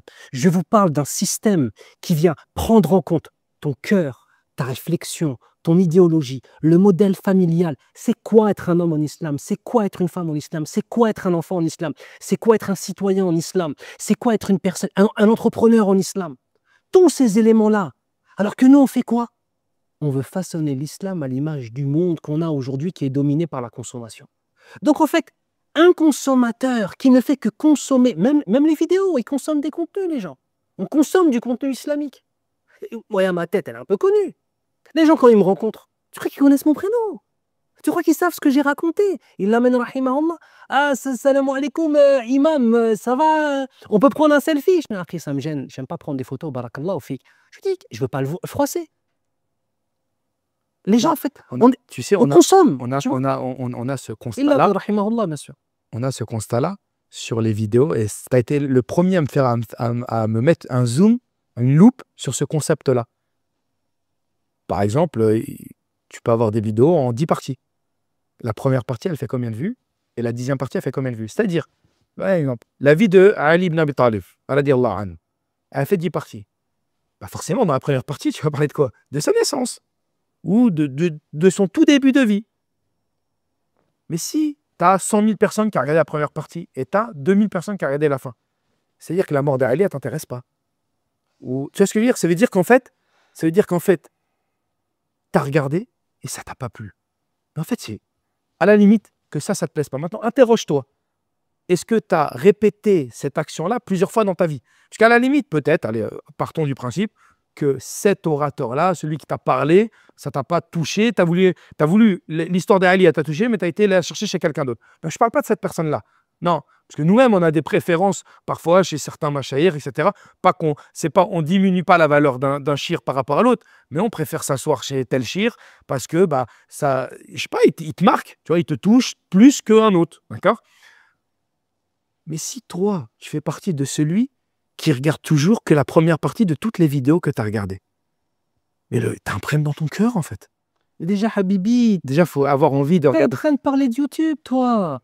Aujourd'hui, le contact avec l'islam, il se fait comment? Il se fait par TikTok, Akhil Karim. Même Insta, c'est devenu ringard. C'est bien parce que tu parles pas Snapchat, vu que les gens me connaissent sur Snapchat. Je connais pas Non. Snapchat, moi. Bah, critique pas alors, parce que c'est les gens. Critique pas, c'est vrai. Moi, tu veux que je te dise? Attends, tu veux que je te flaire? Tu sais, Snapchat, pour moi, c'est quoi? Je sais pas. Eh, excusez-moi, je connais pas. Pour moi, c'est un truc de vendeur de drogue, Snapchat. Si, le mec a roubé, il vendait de la drogue sur Snapchat, non? Non, mais c'est pas que ça. Wallah, je connais pas Snapchat. Non, mais c'est-à-dire, je connais pas. Oui, je sais, c'est des photos qui restent pas longtemps. Mais c'est bien Snapchat. Genre, il y a des imams sur Snapchat. C'est bien d'être sur Snapchat. Il y a du khir. Il y a du khir. Si tu... Regarde, Yacine, il est sur quoi? J'en sais rien. Sur Snap. Ah, Yacine, il est sur Emir, il est sur quoi? Snap. Je sais Sur pas. Snap, baby. Non, mais ce que je veux dire, en fait, non, mais t'as raison. Ça peut aller sur Snapchat, sinon? Non, c'est pas possible. Non, sinon, non. Mais on les renverra. On le verra sur YouTube, qui renverront. Enfin bref. Ah. Tu sais, je vois ce que tu veux dire. Tu sais, YouTube, les shorts là de YouTube, c'est du Snapchat. Hein. Ouais, je sais. D'ailleurs, j'en ai fait plein ces derniers temps, mais... Non, mais tu vois ce que je veux dire, c'est dire que je comprends ton concept. En fait, c'est le même concept que quoi? Que ce que nous, on a connu quand on était Talib. Il y a des livres, il y a des tout petits livrets. Mais sauf que les tout petits livrets, c'est écrit... titres. Il y avait quand même des fawaïd, là. C'est ça, tu vois ce que je veux dire? C'est des titres. C'est que c'est écrit par nos machaïrs, en fait. Donc, quoi qu'il arrive, c'est un trésor. Tu vois? Donc, attends, on est en train de parler du pourquoi c'était simplement un symptôme d'une maladie plus profonde. Et la maladie plus profonde, c'était quoi? C'était finalement d'avoir pris les loisirs comme une divinité. Ça, c'est super important, mes frères et sœurs. C'est une des maladies du siècle. On a pris le fait. Et un loisir, c'est quoi? Allez, viens, on avance, un loisir, c'est quoi? Spirituellement parlant, c'est quoi un loisir? Eh ben, regarde, c'est juste le fait de prendre un temps pour arrêter de réfléchir sur toi-même. Et c'est une des raisons pour lesquelles, durant ça nourrit ton âme, mais pas du bon côté. Voilà, en fait, t'es en train de remplir ton âme de quelque chose pour éviter la chose que le croyant fait de base. C'est quoi? Je me regarde moi-même, je me remets en question. Je me questionne, je fais le bilan. Donc en fait, avec tous ces loisirs, attends, un pèlerin, mais il doit être en train de pleurer toute sa life de son pèlerinage, en fait. Et il y en a plein, attention, hein, masha'Allah. Il y en a plein. Moi, je vois des gens, ils sont lumineux à la Umrah. Il y a un autre truc dont je veux parler. S'il te plaît. Si on a fini sur ce point-là ou pas? Vas-y. Moi, nous les du'at, on a commis une erreur. Et moi, j'ai commis cette erreur aussi. Et d'autres frères qui, dans les mosquées, parce qu'on dit quand je dis les du'at, parce que les gens, ils croient que, enfin, souvent les gens pensent qu'à partir du moment où tu es sur YouTube ou sur Internet, c'est ça ta life. Oui, oui, d'accord. Non, ma life, c'est d'enseigner. Moi, je suis un enseignant, moi. Ouais. Moi, ce que je mets sur YouTube, sans exagérer, c'est même pas 1/100 de ce que je produis. C'est-à-dire, moi, YouTube, c'est les frères et sœurs, on partage certaines réflexions, certains éléments, mais j'espère bien qu'ils vont s'inscrire dans des instituts pour apprendre leur dîn, incha'Allah ta'ala. C'est le but souhaité. Bah ouais, c'est le but en tant que tel. Ce que je voulais dire, je suis déconcentré, je suis fatigué, il est trop tard. Qu'est-ce que disait Habibi? Oh ben là, je peux pas savoir ce que tu disais. J'ai pas deviné ce que tu disais quand même. Là, t'es trop fort. Hein. On fait trop tard. C'est trop tard, là, le podcast, là. Regarde, là, je suis fatigué, j'ai même plus la qahwa. Arrête, ils vont dire que j'accueille pas bien mon invité. Non, lui, mashallah, tabarakallah. Attends, on revient, je me reconcentre. Ya Rabbal Alamin. Je demande pardon. On a commis une erreur. Voilà des doigts. Tu sais c'est quoi? Tu sais ce qu'on a dit aux gens? Akhi, même si tu fais pas encore la prière de façon constante, même si tu es encore intéressé par des femmes, Je vois ce que tu veux dire. même si, viens faire la Umrah, ça va te changer. C'est vrai que la Umrah peut changer des cœurs. Mais en faisant ça, on a ramené des gens à la Mecque qui n'étaient pas prêts pour la Mecque. Exactement. Et j'en ai vu plein. Wallah, ils vendaient du bédo avant de venir, sont partis, et 3 mois après, ils revendaient du bédo. Tu sais ce que quand je fais le On a bilan banalisé, avec, quand je fais le bilan avec les pèlerins, je leur dis souvent, là vous allez repartir. Au minimum, il y a 3 types de personnes. Il y a une personne qui va faire quoi? Qui va stagner. Donc il va revenir comme il est parti. Mais si c'était quelqu'un de pieux, c'est pas grave.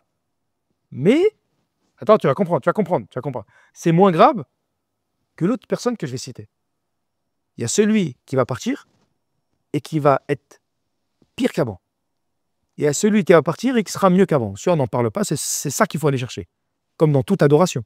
On approche du mois de Ramadan. Le mois de Ramadan, il doit nous amener à quoi? La'allakum tattaqun. C'est pas pour maigrir. C'est ça aussi, c'est un délire. On pourrait faire un podcast sur ça. Hein? Celui qui attend le mois de Ramadan, il se dit, comme ça au moins je vais pouvoir perdre du poids. Là, c'est un délire, ça. D'accord? La nia. La nia, elle est flinguée. Tu vois ce que je veux dire?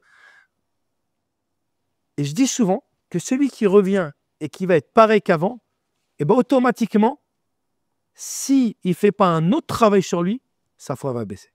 Parce qu'il va dire, même en venant à la Mecque, et là c'est l'intelligent qui se dit ça, je n'ai pas changé, khalas, c'est que je suis perdu.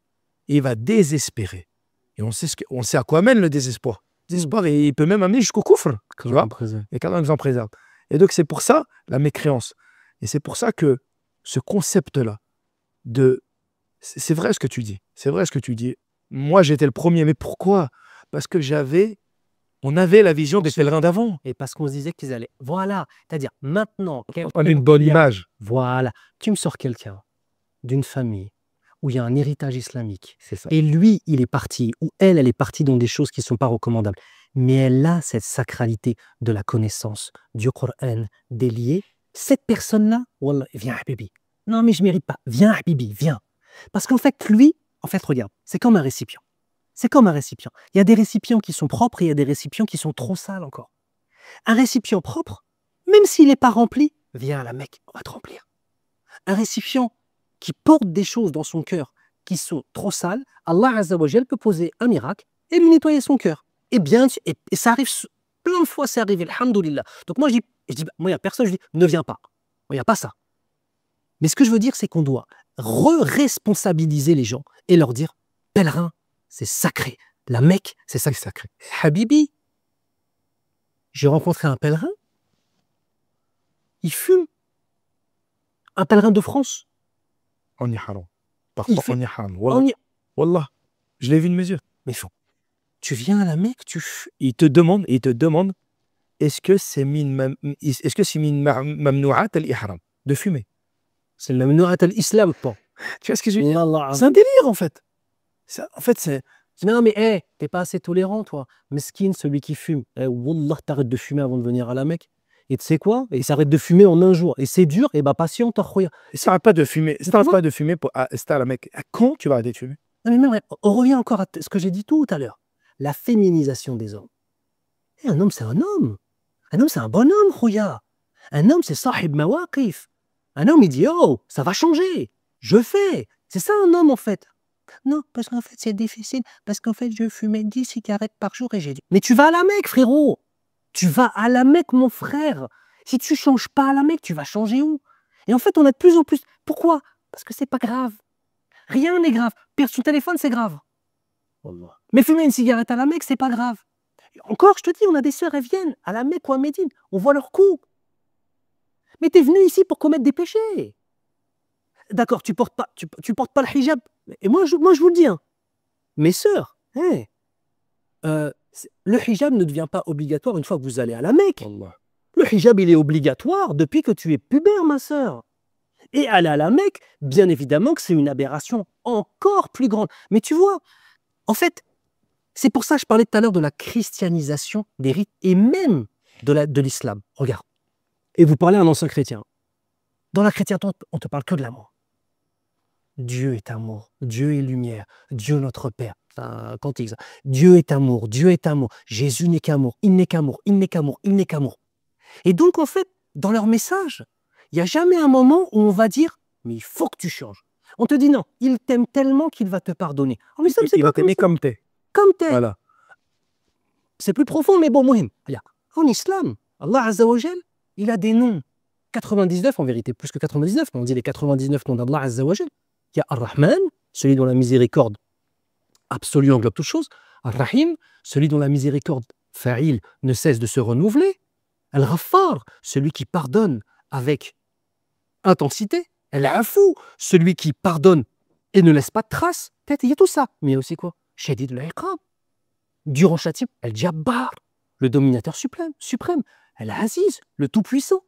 Et en fait, on est arrivé à une sorte de da'wa assez étrange, en fait, où à partir du moment où tu ne dis pas aux gens ce que leurs âmes ont envie d'entendre, t'es pas bien. Exactement. Mais attendez, mais s'il vous Trop plaît, dur. t'es trop...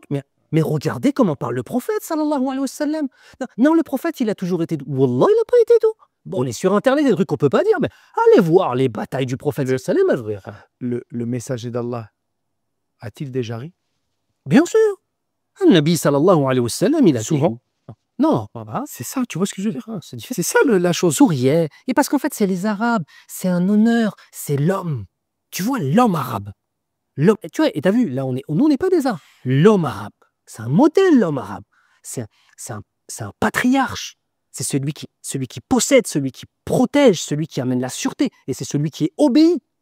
Pas simplement les hommes aujourd'hui.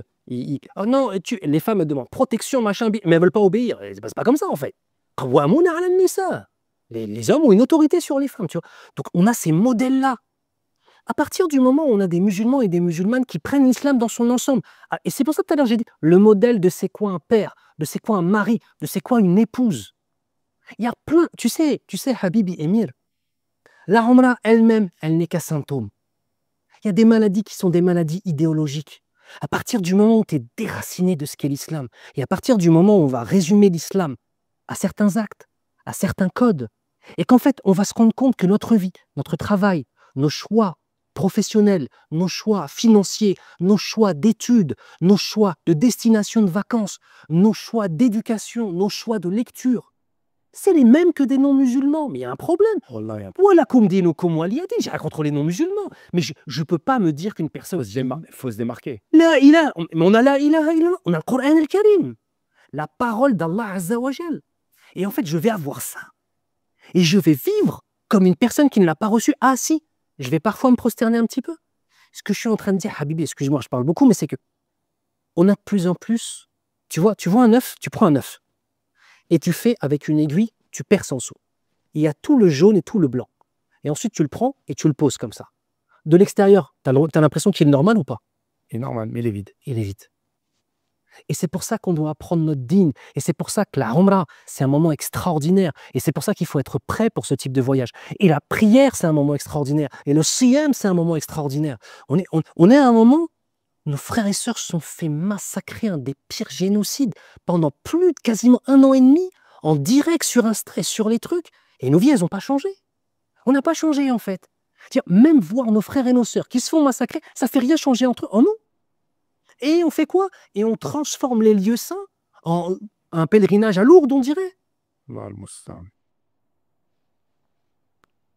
Wallah, et c'est muhibban fillah. Wallah, c'est pour Allah Azza wa Jal que je dis ça. Wallah, Allah est témoin. Wallah, aujourd'hui, on est arrivé à un islam où les gens veulent entendre. En fait, les gens veulent entendre ce qu'ils aiment entendre. Et ils ont des gens aujourd'hui qui sont des commerçants, pour certains, pas tous, bien évidemment, et encore, les commerçants, c'est une minorité, qui vont leur donner ce qu'ils ont envie d'entendre. C'est ça. Alors que le dari te donne ce dont tu as besoin. Vous savez, on a besoin de quoi? On a besoin de s'élever, on a besoin d'aimer Allah, on a besoin de craindre Allah, on a besoin de pleurer dans nos prières, on a besoin de se sacrifier, on a besoin d'investir pour la Ummah. On a besoin d'être des vrais pèlerins. Tu sais, allez, on va pas être trop dur. Allez. On comprend que on ne reviendra pas en arrière. Le pèlerin 2025 ne sera pas comme le pèlerin 1980 ou le 1920, etc. Le temps a changé, d'accord? Aujourd'hui, les Umrah sont plus courtes. Je ne sais pas si tu as remarqué. Ouais, c'est court, c'est court. Tu vois, c'est très court. C'est pour ça qu'on a fait plus long, nous. Tu vois, la Umrah est plus courte. Vas-y. Bon, c'est aussi une histoire pour pouvoir s'aligner sur les mêmes tarifs, mais on va dire, la Umrah est plus courte, quoi qu'il arrive. Avant, le pèlerin, il venait, c'était 30 jours. Hein, normal. 30 jours, 40 jours. Déjà, la première fois que j'ai fait la Umrah, je suis venu à Ramadan, c'était le mahar de mon épouse, c'était la dot de mon épouse, et on avait fait tout Ramadan à Kasr Kanana, tu vois l'hôtel Shuhada? Ouais. Il est encore Shuhada ou pas? Oui, il existe encore. Ouais. Juste après Shuhada, Kasr Kanana, subhanallah, j'avais payé pour le mois entier la chambre. En France. Non, c'était pas en fait, pas en France. Je me suis marié en euros quand même. J'avais payé mes culs. Miss. Monsieur, cheval, cheval. Non, c'était. J'avais. Allah a dit. J'avais payé 1100 euros. Et ça, Allah. Allahu Akbar. Je crois avec le billet d'avion. Tu sais, bon, ça peut faire. Non, mais tu sais, ça pourrait faire encore d'autres podcasts, hein, le prix du Hajj, tu sais, les gens qui. etc. Mais bon, on en parlera, c'est pas le sujet. Mais. Faut que tu m'invites en Umrah alors pour qu'on fasse d'autres. Inch'Allah, viens, tfadal. Marhaba, tfadal. Regarde, le truc, c'est quoi? C'est que. Moi, je veux bien m'adapter. Alors, c'est ce qu'on fait. Mais en fait, le problème, c'est quoi? C'est que il n'est pas rassasié. Le pèlerin n'est pas rassasié. Avant, il y avait une visite, il en veut 2. Quand il y en a 2, il en veut 4. C'est pour ça qu'il offre de aux gens s'ils ont besoin, parce qu'ils veulent. Mais tu sais quoi, je vais même plus loin. Dans la visite en elle-même. Ah oui, dans la visite en elle-même. C'est quoi une visite? On parlait de la visite de Mecca, vu qu'on est à Mecca. C'est tu vas à Jebel Thawr, tu vas à Arafat, et tu finis par Jebel Nour. Okay? Le pèlerin, tu arrives à Jebel Thawr, tu lui racontes l'histoire de la hijra du messager d'Allah, en sachant que c'est la grotte dans laquelle le prophète sallallahu alayhi wa sallam s'est caché avec Abu Bakr Siddiq radiyallahu anhu. Médine est là, la Mecque est là, il part vers le sud pour se cacher, ensuite il part. Exactement. Donc, c'est un moment d'histoire, un moment qui a changé l'histoire du monde même. La hijra des cœurs, la hijra, donc on parle de ça. Le réflexe du pèlerin, de manière générale, tu as parlé d'Abu Bakr, radiyallahu anhu, tu as parlé du messager d'Allah, bien évidemment, sallallahu alayhi wa sallam, tu as parlé de la hijra, tu as parlé de comment ils ont subi à Mecca, etc. Tu essaies de faire un rapprochement avec nos frères et nos sœurs à Gaza aussi, mais ce qu'ils subissent, imaginez-vous ce que le messager d'Allah et les compagnons ont subi, c'est encore plus fort que ça, histoire de donner un élément de comparaison, etc. Le pèlerin, il écoute tout ça, son cœur il bat. Tu vois ce que je veux dire? Ses poils, ils sévissent.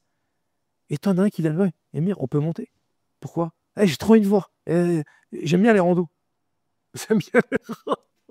Mais c'est quoi le rapport, là? On n'est pas dans la rando, là. Tu vois ce que je veux dire? T'arrives à Arafat, pareil. Tu parles. Ça rentre là, ça ressort là. À aucun moment, ça rentre dans ton cœur. Émir, faut qu'on aille pire. Wallah, par Allah. Wallah, je mens pas. T'as vu à Arafat, il y a une allée de commerce, de petits commerces. C'est même pas des commerces, c'est des boui-boui là. Petit boui-boui. Le Hajj ou le Hajj, d'accord, un peu les anciens, quand on va là-bas, certains ils m'ont dit, Émir, wallah, je pars pas tant que j'ai pas été au moins acheter un truc là-bas. Et c'était pas le but là en fait. Prends un taxi, vas-y, perds ton temps individuellement. Mais nous, ne le fais pas perdre à nous. Tu vois ce que je veux dire? C'est pour ça que maintenant, moi, j'ai trouvé un chemin, il n'y a pas de commerce. Tu veux Jebel Rahma, elle est là, regarde, elle est là. Par contre, je vais t'en parler de Jebel Rahma. On va en discuter, il n'y a pas de souci. Tu vois? Par contre, il n'y a pas de commerce. Ah, on fait comment? Il n'y a pas de commerce. Pareil, à Jebel Nour. Mais tu te rends compte de quelle montagne on parle? La montagne dans laquelle le messager d'Allah, il a reçu la révélation. Mais c'est incroyable tout ce que tu peux parler de ça. Tu vois ce que je veux dire? C'est que je parle de ça, on pleure, tu pleures, nous pleurons. Tu vois ce que je veux dire? T'écoutes. Et à la fin, la seule préoccupation que tu as, on monte pas là. C'est pas maintenant qu'on monte. Sinon, là, ton cœur, il est monté. Là, mon but, c'est que ton cœur, il monte. Tu vois? Après, si ton corps, il veut monter, à un autre moment. Tu vois? C'est pas donné à tout le monde. Ah, c'est un peu compliqué. Puis si tu montes, il faut une préparation aussi religieuse avant que tu montes. Parce que tu vas voir là-haut ce que tu ne t'attends pas à voir. Tu vois ce que je veux dire? Shirkiyat, bid'iyat, etc. Mais en fait, on arrive à un stade où, même dans l'activité de la ziyara en elle-même, qui est une activité qui est noble, de parler d'Allah et de son prophète, même dans celle-là, le pèlerin, il n'est pas rassasié. Est-ce que tu sais pourquoi? Illa man rahimahullah, il y en a, ils sont rassasiés. Tu sais pourquoi?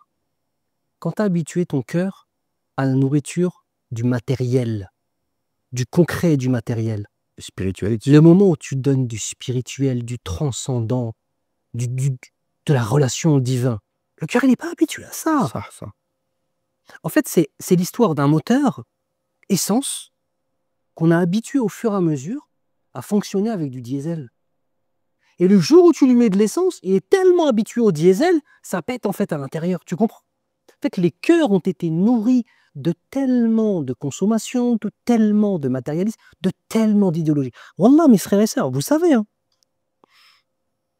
un des grands signes, voilà, qu'on soit clair, un des grands signes qu'on comprend mieux l'islam, c'est quand on se rend compte des pollutions idéologiques que l'on a en Occident. Et attention, hein, moi je suis un occidental, hein, et toi tu es un occidental, c'est ce que je veux dire. Mais ce dont je parle, c'est des idéologies, des façons de penser. Le musulman pense comme un musulman. Et on met au centre de tout, on met quoi? Notre âme? Non. Dans le matérialisme et la possession, ce que tu mets au centre, c'est ton âme, et tu construis autour de ton âme. C'est pour ça que tu as des musulmans aujourd'hui. Oui, on va prendre un crédit parce qu'il faut avoir une maison. Parce que dans son âme qui est au centre de sa vie, posséder une maison, c'est ce que son âme veut. C'est l'élément principal. Tu vois? Il a oublié. Ah, on est loin de ça, mais وَمَا خَلَقْتُ الْجِنَّ إِلَّا لِيَعْبُدُونِ. Lui, il a oublié ça. Il a mis son âme. Tandis que le mu'min, le croyant, il met Allah au centre. D'une façon qui Peu suit la importe. perfection. Peu importe après ce qui va lui arriver, quand il fera ça. Écoute cette parole. Men ahabba Allah, ahabba athara hubbillah. Celui qui aime Allah Azza wa Jal, il aime même les conséquences de son amour. Tu as fait un choix pour Allah? Tu as fait des choix pour Allah? Hein, ce qui s'était passé, les problèmes, tu dois aimer ça. Et je te l'avais dit à l'époque. Tu dois aimer ça. Et les problématiques qu'on va récolter parce qu'on a aimé Allah Azza wa Jal, on espère qu'Allah accepte notre amour, Ya Rabbal Alamin. Ce qui m'arrive, Wallah, c'est un sharaf. Et je vais plus loin. C'est inévitable. Oui, bien sûr. وَمَنْ يُرِدِ اللَّهُ بِهِ خَيْرًا يُصِبْهُ بِهِ. C'est inévitable. C'est-à-dire, quand tu sais que le messager d'Allah il te dit que la vie d'ici-bas, c'est la prison du croyant et le paradis du non-croyant. du non-croyant. Si dans cette vie d'ici-bas, tu te sens comme étant au paradis, Iyaka, fais attention. Peut-être qu'Allah il t'a donné ici et il te donnera là-haut. Mais quel paradis? Paradis de la spiritualité. Ça. Comme قال الشيخ الإسلام تيمية رحمه الله, الشيخ الإسلام, une phrase qui est très connue en tout cas, qui nous dit dans le sens, il y a dans cette vie d'ici-bas un paradis, et dans la vie de l'au-delà un paradis. Il y a un paradis dans la vie de la... Celui qui n'a pas goûté au premier ne goûtera pas au second. Et le paradis de la vie d'ici-bas, c'est la droiture dans le dîn. Sauf qu'encore une fois, vas-y, on revient encore à la maladie de la possession. Si moi j'ai mis mon âme au centre, je vais choisir quel type de message de l'islam. Soyons clairs. Si c'est mon âme qui est aux commandes et que je veux uniquement ouvrir les portes de ma vie aux choses que mon âme valide, je vais ouvrir mes portes à quoi? Quel type de vision de l'islam? Vision de l'islam? Non, mais c'est pas haram. Vas-y, fais. Non, c'est pas obligatoire. Vas-y, fais. Non, mais vas-y.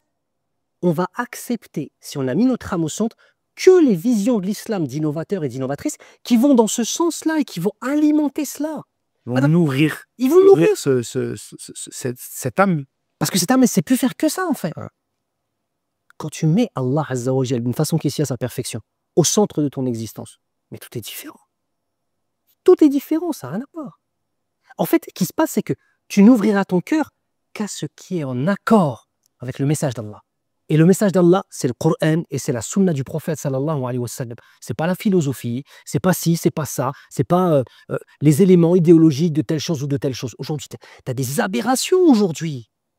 Tu as des gens, ils viennent, je suis un musulman laïque. Ouais, ça. Mais des aberrations. Le mec qui te dit musulman laïque, j'ai dit le mec, hein, et c'est volontairement, qui te dit musulman laïque, il n'a pas compris c'était quoi l'islam, il n'a pas compris c'était quoi la laïcité. Ouais, c'est ce qu'on avait nous à l'époque, musulmans pratiquants. Musulman pratiquant. Je suis une musulmane féministe. Et puis t'as ami, mais t'as déjà lu sur le féminisme. Est-ce que tu es au courant qu'en fait ils t'ont utilisé? C'est une religion. Bien sûr, c'est une religion. D'ailleurs, je vais faire un séminaire, il va être gratuit, Inch'Allah, sur ma plateforme, spécifique sur le féminisme et sur le hijab, Inch'Allah ta'ala. Après Ramadan, comme ça, Inch'Allah, je vais le faire, Inch'Allah. Avant l'été. Avant l'été, Alamin. Parce que l'été, on se dévoile. Ouais. Tu vois ce que je veux dire? Non, mais pour en revenir à l'aspect de ce podcast qui, de base, comment vous voulez l'appeler? Dubaï à la Mecque. Dubaï à la Mecque. Dubaï à la Mecque. En fait, pourquoi on avait choisi ce... Tu traiteras de ça et on conclura aussi sur ça. Mais parce qu'en fait, c'est le constat final. Faites attention. Faisons attention. Moi, je suis un amoureux du Haramain. Je suis un amoureux inconditionnel du Haramain. Du Haramain, j'ai bien dit. Mais en fait, des deux saintes mosquées. Mais en fait, de base, on devrait tous être des... En fait, ce que je dis, c'est n'importe quoi. Je suis musulman. Voilà, tu vois. J'aime prier. Non, mais c'est ça. J'aime jeûner. Aimer l'endroit où repose le messager d'Allah. Aimer l'endroit, sallallahu alayhi wa sallam, où il a émigré. Aimer l'endroit où il est né. Aimer l'endroit où Allah Azza wa Jal, il a bâti sa Kaaba. C'est logique, c'est normal, c'est rien d'extraordinaire. Ce serait de ne pas l'aimer qui est pas normal pour un musulman. Et ce serait ne pas la respecter qui ne serait pas normal pour un musulman.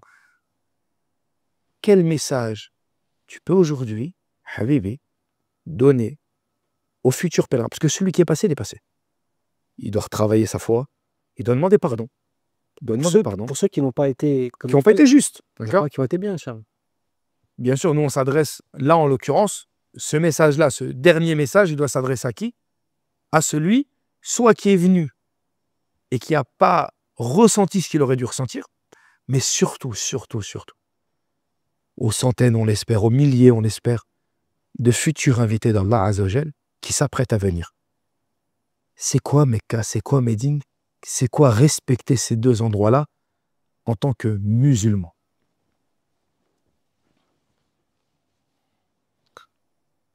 En fait, Mecca et Médine, c'est l'endroit où tu vas pouvoir te consacrer du matin au soir à l'adoration. Il n'y a pas le travail, il n'y a pas les problèmes. La seule chose que tu as à gérer, c'est ton âme et ta relation à Allah Azza wa Jal. Donc ça, c'est une occasion extraordinaire, unique. Deuxièmement, la bénédiction des dieux. Ça signifie qu'on parle d'un élément de démultiplication de tous tes efforts. En principe, quand tu viens à la Mecque et à Médine, tu dis « Oh, mais j'étais capable de faire ça, moi. » Ça. Hein? Il y en a qui vont se reconnaître dans ça. Mais oui. Et je sais pas, je dois avoir une tête. Tu sais, je dors comme un... C'est pas, je fais pas le pieux du tout, hein, mais c'est juste, on essaie un petit peu de faire des efforts à la famille. Je dors littéralement 2 à 3 heures par jour.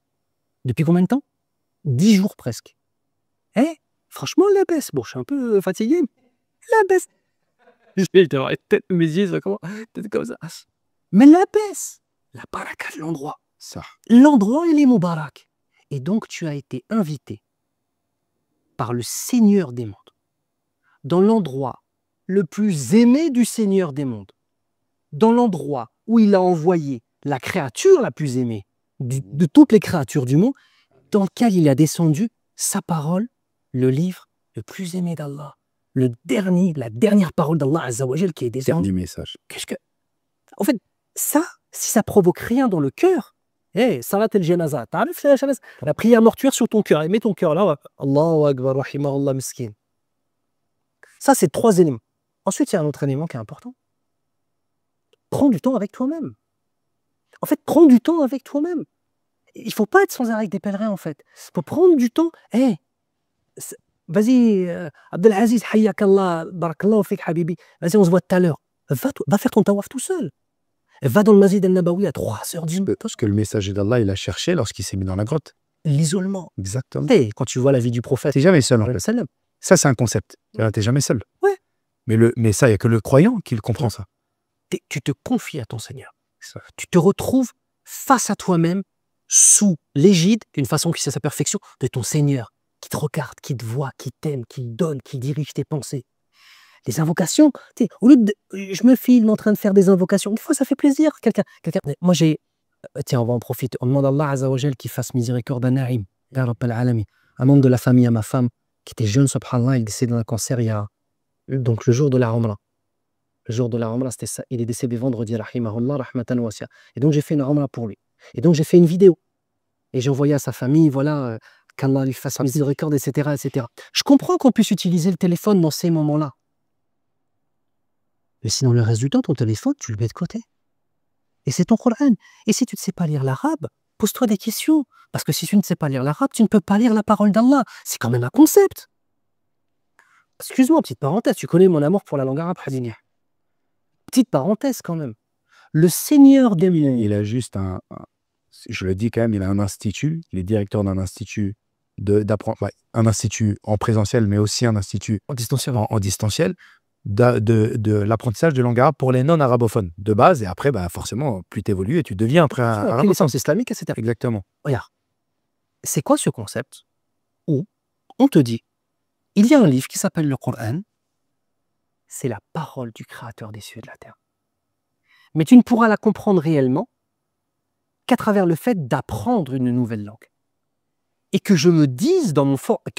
que mes actes disent, parce que moi je vais peut-être pas me le dire, mais mes actes vont dire, Akhi, ce que tu me promets, du fait que je vais pouvoir comprendre ce que dit Allah Azza wa Jal, ressentir mes prières, pouvoir mémoriser. Quand tu parles l'arabe, tu mémorises beaucoup, beaucoup plus de Coran facilement. Bien sûr. Tu comprends Salat al-Tarawih, tu comprends les savants quand ils te parlent en arabe. Tu viens au Masjid al-Nabawi, Masjid al-Haram, tu comprends tout ce qu'ils disent, tu peux apprendre ton dîn différemment. Tout ce que tu me promets par rapport à l'effort à faire pour la langue arabe, non. Non. Une fois, je parlais avec des témoins de Jéhovah qui étaient venus me voir.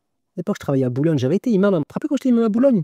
C'était le début. Ouais. Une fois, je t'ai même remplacé. Enfin, non, je fais sur Laylatul Qadr, je me rappelle. Oui, mais je t'avais aussi fait, tu sais, le jour où c'est tombé la même journée, l'Eid et le Jumu'ah. Et t'avais fait le Jumu'ah. Vous avez fait le Jumu'ah, ouais. Ah, mais ce qui est mon... Tu m'as mis en galère.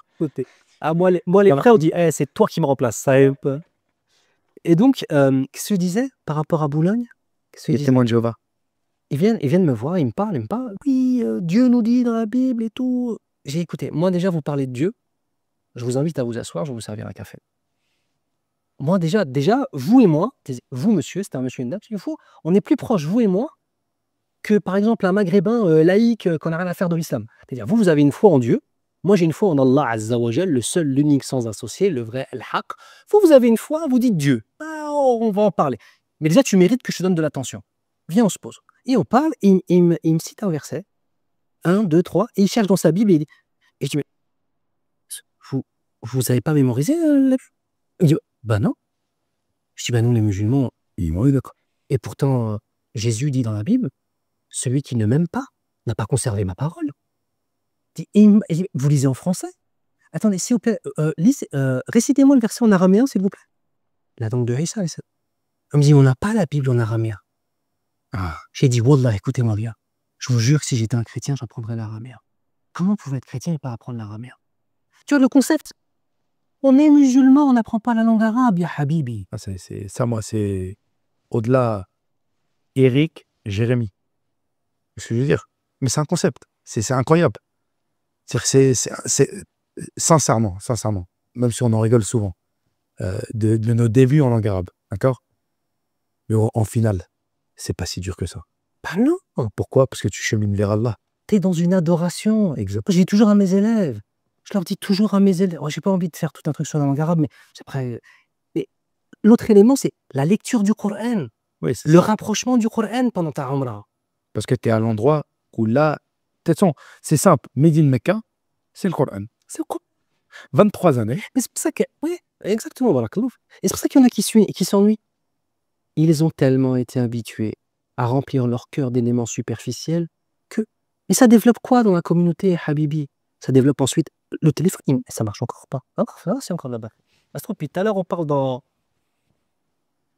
Ça marche. Ça marche? Alhamdoulilah. Ouais, t'aurais bien Qaddar S. Tu sais le nombre de fois que ça m'est arrivé avec Hasid? Des podcasts entiers sur le torsier et tu vas faire ça enregistrer. Les angles. bien la discussion. Voilà. Alhamdoulilah. Ouais, le malaïka yaktubu, Inch'Allah. Yusajjilullah. Allah, il enregistre. Un autre élément qui est important durant la Umrah aussi, c'est avec les compagnons de Umrah. Les compagnons de Umrah. Trouve des ubbad. Trouve des gens, Inch'Allah, que tu estimes mieux que toi. Et essaie de les suivre dans leur rythme. Essaye, joue. Choisis-les avant de partir. Bah oui. Choisis ton guide. Choisis ton guide. Tu vois. C'est des concepts. C'est des concepts. Non, Habibi, regarde, on n'est pas des ingrats. Il y a plein d'agences qui font les choses très très bien. Qu'Allah les récompense. Il y a plein de guides qui sont exceptionnels. Qu'Allah les récompense aussi. Et il y en a d'autres qui sont dans un niveau qui est différent. Moi, je demande à Allah Azza wa Jal de nous inspirer le fait de pouvoir et de savoir rediriger les pèlerins, non pas vers ce qu'ils veulent, mais vers ce dont ils ont besoin. C'est ça la solution. Et c'est ça en fait, tu vois, le guide, ou l'imam, c'est non, mais le terme, le guide. guide. Il guide les gens. Voilà, tu vois. Il guide vers. Si tu guides les gens vers les malls, vers Jeddah, vers le jet ski, tu les as guidés. Hein. Il a guidé vers Tu les as guidés. Diya al-Waqt. Mais si tu les guides vers la lecture du Coran, vers, je sais pas moi, un lieu, tu sais, un lieu symbolique où le message d'Allah, il a prié, toi tu vas au même endroit, tu pries au même endroit. Tu vois ce que je veux dire? C'est... Wallah, mes frères et mes sœurs qui vous apprêtez à venir. C'est dur de vous transmettre ce que moi j'ai dans le cœur pour le Haramen. En tout cas, pour le Haramen, 2 fois dans ma vie, j'ai quitté l'endroit où je suis né. 2 fois dans ma vie. Une fois pour étudier, une fois pour y vivre. C'est dur. C'est dur de quitter son père, sa mère. C'est dur. Quitter une partie de sa famille. C'est dur. Mais ce que tu trouves ici, tu le trouves nulle part ailleurs. Non. C'est ça en fait. Tu vois, la baraka. C'est transmettre ce que j'ai vécu à Arafat. Je vais faire peut-être 10 hajj dans ma vie. Il ne s'est pas passé une journée à Arafat sans que je ressente sur moi l'invisible. Les anges, on ne les voit pas. Wallahi l'azim, qu'à Arafat, tu sens quelque chose. Tu vois ce que je veux dire? La présence d'Allah Azzajal qui s'est rapprochée comme à aucun moment de ta vie s'est rapprochée. Ce concept de se dire, en venant à ce hajj-là, je pourrais m'ennuyer, alors que tu vas vivre ces moments-là. Je sais pas, dans quelques semaines, c'est Ramadan, ou pas, je sais pas quand est-ce qu'il sortira le podcast, mais tu viens, c'est Ramadan ici. Comment tu peux t'ennuyer? Tes journées, tu les passes en adoration, tes nuits, tu les passes en adoration. On a vécu combien dans Ramadan ici? On en a vécu plein. Tu t'es déjà ennuyé pendant Ramadan ici? Et pourtant, je suis nul. Hein. Et pourtant, on est nul, c'est ça le principe, tu vois. Mais ce que je veux dire, c'est quoi? C'est que chaque minute que tu as ici, un ni'matan mabrounun fihima kathirun minan nas, as-sihhatu wal farah. Ce que tu as dit tout à l'heure. Ici, hein, il y a 2 bienfaits que les gens ils vont négliger. Et ça, regarde le concept. Quand vous allez venir ici, de manière générale quasiment, soit tu es en congé payé, soit tu es en retraite. Tu es payé pour venir ici. C'est un délire ou pas? C'est un délire. On te donne de l'argent. Va dire ça à un Bengali, va dire ça à un Pakistanais. Va lui dire, lui qui a économisé toute sa vie, quand il vient ici, il va payer. Toi, tu as payé, mais on te paye. Tu vois ce que je veux dire? Mais c'est un délire. Tu viens, tu es payé, et tu arrives à ne pas ressentir la baraka du lieu, du moment. Ou alors on la ressent, mais simplement à la lumière du niveau religieux qu'on avait. C'est-à-dire, le lieu ne nous a pas transcendés. Tu vois, tu sais, subhanallah, je me rappelle, j'ai mon frère et ma soeur qui sont venus avec moi, là, tu vois. Première fois qu'ils viennent. Enfin, je lui dis, tu sais, La première fois que je suis venu ici, c'était en 2003. Ouais. J'avais une Bon, tenue douze. pakistanaise, j'étais avec les Tablirs à l'époque, les frères du Tablir, qu'Allah les récompense. J'étais avec les frères du Tablir à l'époque. J'étais en tenue pakistanaise, pieds nus, et je me baladais dans Médine pieds nus. Là, on aurait dit un drogueur, frère. Ah. Non, mais tu sais que ça, quand je repense aux scènes, il n'y pas les téléphones à l'époque, que des dossiers. Et je marchais, et je m'asseyais, et je regardais la mosquée comme ça. Après, tu sais, à l'époque, Raouda, tu te rappelles, Raouda, on rentrait, on faisait 2 raka'a, on repartait, c'est 2 raka'a dans Raouda, 2 raka'a dans Raouda, sans arrêt, normal. Un des jardins du paradis qui est dans la mosquée du prophète, sallallahu alayhi wa sallam. Ah, si. Un des derniers conseils, c'est ouvrez vos cœurs à l'endroit. C'est de côté le paraître, en fait. Humiliez-vous devant Allah subhanahu wa ta'ala. En fait, on est là, on est venu ici pour goûter à quelque chose. Ah oui, s'il vous plaît. On ne vient jamais à la Umrah pour recharger les batteries. La définition même d'une batterie, c'est qu'elle a une vie. Elle a une durée de vie qui est temporaire et qu'elle ne cesse de se vider. Le musulman, il ne vit pas en mode batterie, plein, vide, plein, vide, plein, vide. Ça, c'est dalal. Ça doit jamais être vide. Non, c'est plein, un peu moins parfois, plein, nouvelle étape. Un peu moins, plein, nouvelle étape. Chaque Ramadan, c'est une étape. Chaque Umrah, c'est une étape. Donc, mes frères et sœurs, je pense qu'on va s'arrêter là parce que là, ça fait longtemps qu'on parle. Tentons au maximum d'être à la hauteur de cette invitation. Prenons suffisamment de recul pour nous analyser. Prenons suffisamment de recul pour comprendre que quand je viens à Médine, quand je viens à Mecca, c'est un tournant dans ma vie. Et ne laisse jamais le diable t'avoir qui va te dire « Non, mais n'y va pas parce qu'après tu seras obligé. » Inch'Allah, tu seras obligé. Ouais, tu étais déjà obligé avant en vérité. Mais Inch'Allah, tu seras obligé. Parce que l'homme a parfois besoin d'une main bienveillante qui le prend et qui l'amène dans un endroit. Et cet endroit-là, il va l'amener à un autre. Il y a une règle. Chaque porte du bien ouvre une autre porte du bien. Exactement. Et chaque porte du mal ouvre une autre porte du mal. Qu'Allah nous accorde le fait, Ya Rabbal Alamin, de pouvoir être des invités d'Allah Azza wa Jal et de tenter au maximum, Ya Rabb, d'être à la hauteur de cet honneur. On va juste essayer d'être à la hauteur de l'honneur. On ne sera pas à la hauteur de l'endroit. T'as vu? On ne sera pas à la hauteur de l'invitation. Juste l'honneur que j'ai eu d'être invité. Waouh! Il y a des gens là, ils sont partis en Thaïlande, Khoya.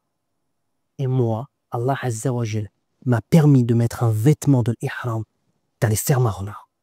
Et dire la baik Allahumma la. Labbaik Allah. Ah wallah, faut qu'on l'explique. Je te jure. Labbaik Allahumma labbaik. Labbaik. Labbaik dans la langue arabe, c'est pas. Je réponds à ton appel sans hésiter, en étant prêt à tout et en étant prêt à tout délaisser derrière moi. Parce qu'Allah Azza wa Jal, il t'a appelé. Allahumma labbaik. Labbaik Allah. Ah, il y a trop de choses à dire. Vas-y. C'est un dars. Wallah, c'est un dars que je Wallah, fais. c'est un dars. C'est à 1 heure. C'est 1 heure. Vas-y, Mohim. On fera un dars Inch'Allah sur labbaik. En tout cas, ça a été un honneur que d'accueillir pour ce premier podcast dans lequel on espère y trouver une bénédiction et qu'il soit utile pour nous avant qu'il soit utile pour eux. Avant qu'il soit utile pour tous ceux qui vont le regarder. En tout cas, voilà, le fin mot de l'histoire, c'est la Umrah, c'est ou le Hajj. C'est une fois dans ta vie de manière générale. Et tant bien même que ce ne serait pas qu'une fois dans ta vie, vis-le comme si c'était la dernière fois que tu vas le vivre. Ah ouais. Et Inch'Allah, on est pressé. En tout cas, moi, je suis pressé de vous voir à Mecca et à Médine avec des visages lumineux, Ya Rab. avec un temps rempli de l'amour d'Allah Azza wa Jal, de la connaissance d'Allah Azza wa Jal, de la connaissance des noms et des attributs d'Allah Azza wa Jal, de la connaissance de la vie du messager d'Allah, alayhi salatu wassalam, puisque c'est le meilleur endroit pour connaître sa vie. Tu vas donner des images à des noms, à des quartiers, à des montagnes, etc. En tout cas, profite un maximum du temps que tu as à vivre ici à Mecca ou à Médine et ne gâche pas une seconde parce que par Allah, Wallah, qu'une seconde ici, ça vaut des minutes ailleurs, une minute ici, ça vaut des heures ailleurs, des heures ici, ça vaut des semaines ailleurs. On est d'accord, on n'est pas d'accord? Bien sûr. Donc en tout cas, barakallah fik habibi. Wa fika barakallah. Et puis, t'es toujours la bienvenue. Hein. Ouais, Tu es mon invité. Ah, c'est Comme je t'ai dit la dernière fois, si je veux venir te voir, c'est juste je t'appelle la veille, je te dis ah, Habibi, je viens chez toi pendant 15 jours, j'arrive, c'est bien. Faut qu'on fasse quelques invocations, Inch'Allah, quand même. Oui, c'est Allahumma ya Rabbal Alamin. Ô toi Allah, le Seigneur des mondes. Allahumma innaka anta razzaq. Ya Allah, tu es toi seul celui qui donne et pourvoit à toutes ces créatures.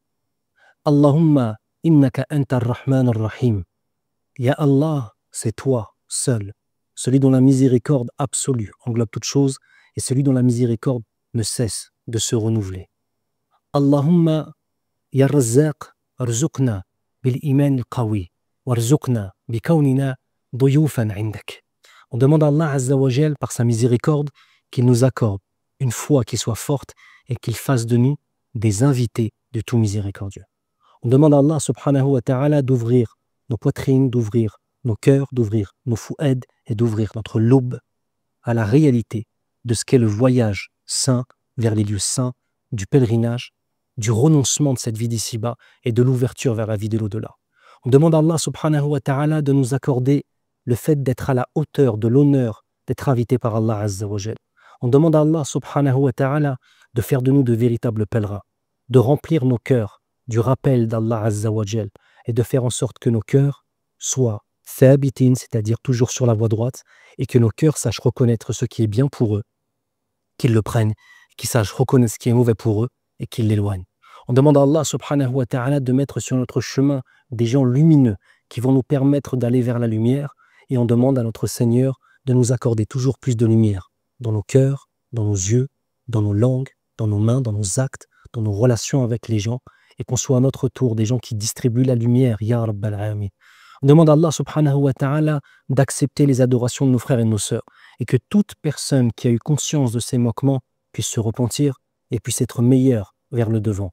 On demande à Allah Azza wa Jal de faire de nous tous des porteurs et des porteuses du message de l'islam authentique, Ya Rabbal Alamin, et des porteurs du message où nous allons ordonner le bien et interdire le blâmable.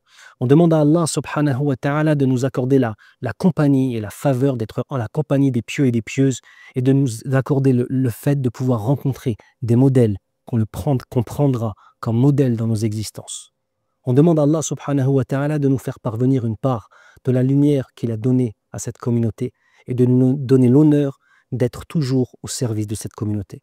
On demande à Allah Azza wa Jal de faire miséricorde à tous nos frères, à toutes nos sœurs qui ont été massacrés à travers le temps, à travers les siècles et à travers cette année plus précisément, à la fois en Chine, à la fois à Gaza, en Palestine, à Gaza, en Cisjordanie, mais aussi nos frères et nos sœurs ouïghours et nos frères et nos sœurs rohingyas et nos frères et nos sœurs aussi qui sont au Congo, on a aussi des musulmans là-bas.